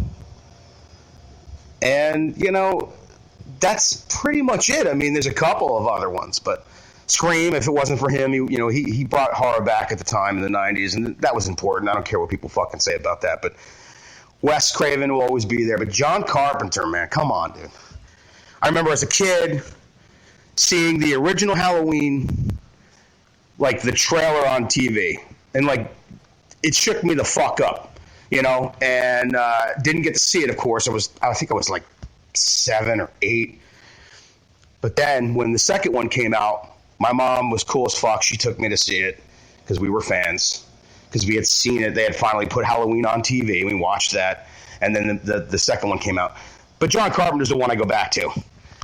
Prince of Darkness, probably the ultimate guilty pleasure for me. I know it's not a favorite of everyone else, but you can't fuck with it. It's haunting, ominous. They're fucked. You think about it when it's over. The Thing, Big Trouble in Little China, Christine, They Live, Escape from fucking New York. Dude, are you kidding me? You're the Duke! You're the Duke! You're the Duke of New York! You're A #1. I mean, give me a fucking break. That's comedy gold. It's the best. It's still fucked up. That's even scary, that movie. Anyway. We got cut off, but there's a part 2, I think. Hey, guys. Jeremy, a.k.a. Slagoth again. I wasn't finished, so I figured I'd finish up here with the commentary about John Carpenter and Wes Craven. Like I said, those films that I was talking about, I mean, come on. How many of those do you go back to? Even if it's just 4 or 5 of those, more than you would Wes Craven. You have to break it down. Okay, so like I said, I'll watch a couple of those, like Serpent and the Rainbow. I go back to, not very often, but it's there. Nightmare, that kind of thing. Swamp Thing, I still love Swamp Thing. Listen to the commentary. Like I said on that, if you have the Scream Factory Blu-ray, it's pretty fucking cool. And he wanted it to be a much bigger film, and they fucked him on the budget, which I would have loved to have seen what he was going to do. But John Carpenter, man, The Thing. I mean, all those atmospheric. He doesn't just, it's not like he's just directing. This fucking guy is writing most of the stuff. He's doing the music. He's contributing everything to his films. Even at the mountains or at the Mouth of Madness. I still have not seen The Ward. And that's one it's in my queue on Netflix. I'll get to it at some point. But it's John Carpenter, man. I love his commentaries. I love fucking everything about the stuff that he's done. And I go back to him constantly. I own his music. Like I said, hands down, Mount Rushmore style, it's fucking John Carpenter. John Carpenter is on the Mount Rushmore, and Wes is definitely honorable mention. Because he's got a handful of ones that I love. So, there you go, guys. Fucking A. And that's cool. I can't wait to hear the show and keep the shit up. And, fucking A. Hang in there. Bambaleo. Bambaleo. Bambaleo. Bambaleo. Not you too, Jeremy. Those Jeremys stick together, I guess, huh? Well, thank you, Slagoth. Thank you so much for calling in, man. We appreciate your thoughts on the matter. Let's hear from Ted Levine. Call it again? Oh, no. Well, let's hear from him. Hey guys, it's Ted Levine here. How you doing, Trick or Treat Radio? Hey, Ted. Excuse me. I'm trying to get these pumps on in this tight mini skirt dress. I'm going to a party today. I'm gonna go Halloween party. I'm gonna go as I think Betty Boop. I'm trying to squeeze Rufus and Ronaldo behind my legs and tape them up, but they're not working with me today. I just want to wish you guys a happy Halloween. And my vote for Wes Craven or Carpenter, I think I'd go with Wes Craven. I like the rape scenes. Bye guys, it's Ted Levine. Wow. If it's anybody who can make rape funny, it's Ted Levine. I'll tell you. Jesus. Kill his mic. Killing anything. Oh, we got the a real one and the fake one. We got a last minute entry, so we got 2 more voicemails. Wow. Let me go ahead and start downloading this one while we play the other one here. So, all right, this is it says, "Welcome back, Raven Shadow." I don't know if this is for the Halloween show, but we'll play it. Too bad he's not here. Hello, Trick or Treat Radio. How's you doing? Hello, Wolfie. Hello. Buster Zero. Raven Shadow. I'll talk to you later. Dynamo, how you doing? Dynamo, you sexy little creature, you. Raven Shadow, we need to talk. I was at your house doing Halloween caroling the other day, and I was knocking on the door because you called me on the telly. I waited in front of your house for like 3 hours. And guess who came up to the front of the door? It was your mother. Your mother answered the door, and I asked, "Where's Raven Shadow at?" We were supposed to do Halloween caroling. You know what she said to me? "Oh, I'm sorry. Raven Shadow's in a coma." Oh, no. Welcome back. Your dreams were your ticket out. Welcome back to that same old place that you laughed about. Well, the names have all changed since you hung around, but those dreams. Raven Shadow, you remember the other day when we were smoking in the boys' bathroom? Oh my God. And I accidentally lit your beard on fire? I looked a little thin I today. want to come out and say I'm very sorry, but I've never smoked a cigarette before in my life. What made you think that it was a good idea to give me a cigarette? You know I was going to fuck it all up. Right. Have you ever heard this thing called snuff? It's like smokeless tobacco where you sniff it in your nostrils. It gives you the same nicotine rush as a cigarette, but it doesn't fucking kill you as much. Raven Shadow, I'm very, very sorry. I'm really sorry that I burnt you alive. I'm not.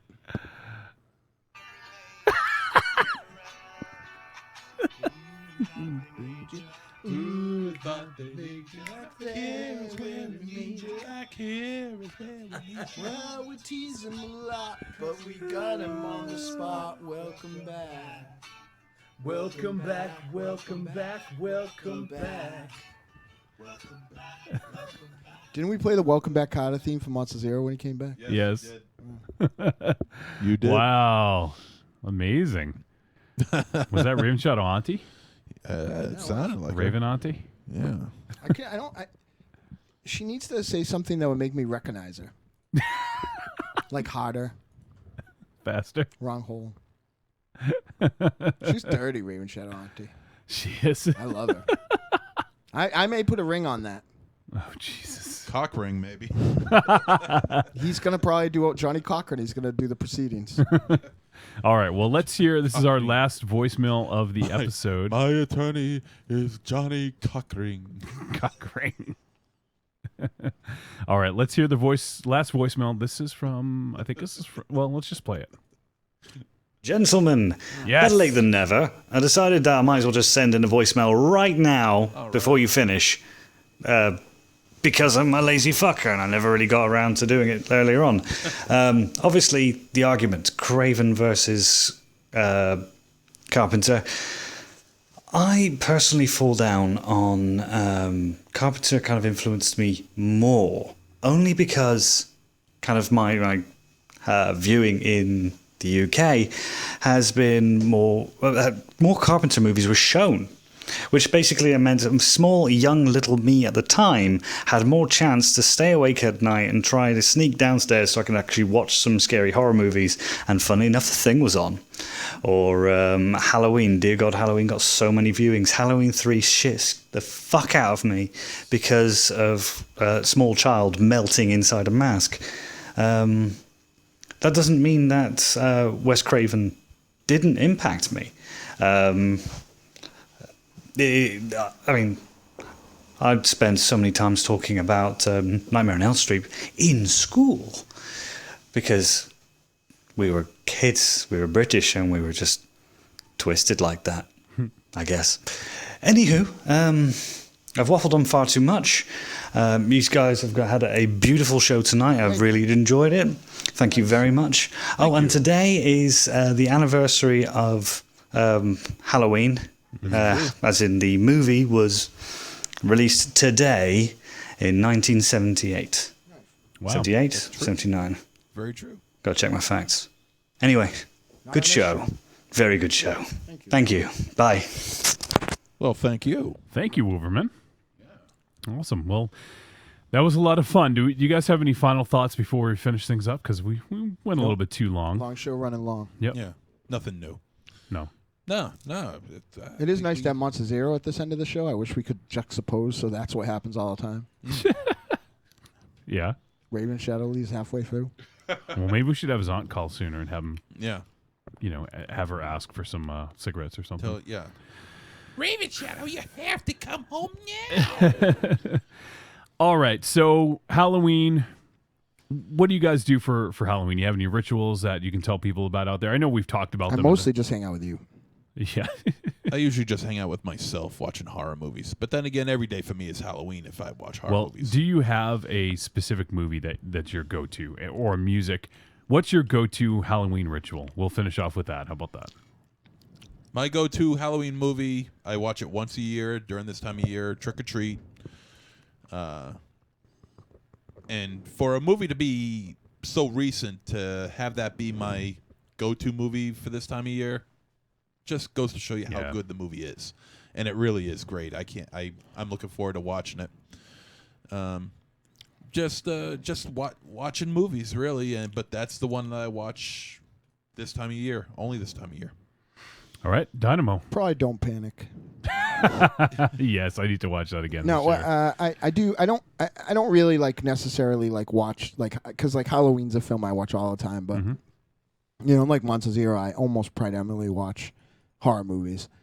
But I will say I do have this ritual, and people can call it pussy or whatever. But I watched Nightmare on Elm Street on Halloween, and then I watch it again on Christmas Eve, and that's the only time that those are the two primary viewings of it for me. So. I guess it's close after tradition. I'm always real busy at this time of year. Usually, this is a weird fucking thing. Yeah, we front loaded. We're all it. done. Yeah. For me, I don't really have a specific film that I watch for every Halloween. So you know what I'm going to say? Actually, I do watch on every year on Devil's Night. I do watch The Crow. Just because that's my time to rewatch that flick on Devil's Night. It's very appropriate, I think. So I'm going to go ahead and say that one. That's not really a Halloween tradition, but it's a film that I watch every year. And as far as, I'll throw in a bonus. For music, I'm going to say the Phantomas director's cut. Good one. That's perfect. Very good. Yeah, perfect for, for Halloween. I've been buying a lot of movie music based on the ending songs of El Goro's 31 Days of Halloween and pulling out. I hadn't listened to the Misfits, Remember Halloween in a long time. And through that, I also through digging up my Misfits, I pulled out all my old Sam Hain, and then a couple of other bands I bought, based on his record, Ailstorm, for instance. So but yeah, it's really, really good. There's a band that I bookmarked on maybe the Murder Set Pieces episode. Oh, no, the Luther the Geek. No, that was Johnny Cash. I think it was the Murder Set Pieces episode that I'm going to go purchase when I get home today. I forgot to get it. Cool. Well, there you go, folks. This is a little bit different. We deviate a little bit from the Halloween format that we've done the last few years. All been a little different. We typically had more voicemails, but honestly, this was a super crazy month for all of us. So we just didn't have as much time to do much planning. But I'm very, very happy with the results. Yeah. I'm glad we had Jakey Poo and CDR from the Cult of Muscle. That's the beauty of having great friends, right? Yeah, they jumped in. If we had to put together a rock show instantly, that's like A+, it'd just be a couple of phone calls. It's the same podcasting. Yeah. A+. And El Goro from the Talk Without Rhythm podcast, we literally, El Goro was a game time decision. Like literally 2 minutes. The chat room. Yeah. 2 minutes before, we're like, oh, you're just going to hang out and watch us live? Please come on the fucking show. And he delivered. Yeah. Everybody delivered. Yeah. It was great. And then the guys say everyone delivered us. And then the guys Raven Shadow didn't deliver. Yeah. And the guys from Cult of Muscle were... I love those guys. We found out, I think they found out yesterday that we wanted them on. So really super huge props. Okay, maybe 2 days ago. Super huge props to those guys for jumping in so quick and for making this such a cool show. I remember that because no one else in the world could ask me to do anything 5 hours before showtime and have me not get mad. Yeah. So you asked me to track them down. So. Yeah. And I actually didn't. I wrote it and then didn't send it, and then they invited us on our show. So. And thank you to everyone who tuned in, and thank you to everyone who contributed voicemails for this episode. Dynamo, why don't you go ahead and take us out? Happy Halloween! So, remember, children, wherever you go, there you are. This is John Carpenter. Thank you, everyone, for tuning in to the extra special Halloween special, Trick or Treat Radio Style 2015. We will see you on the normal episodes. See ya!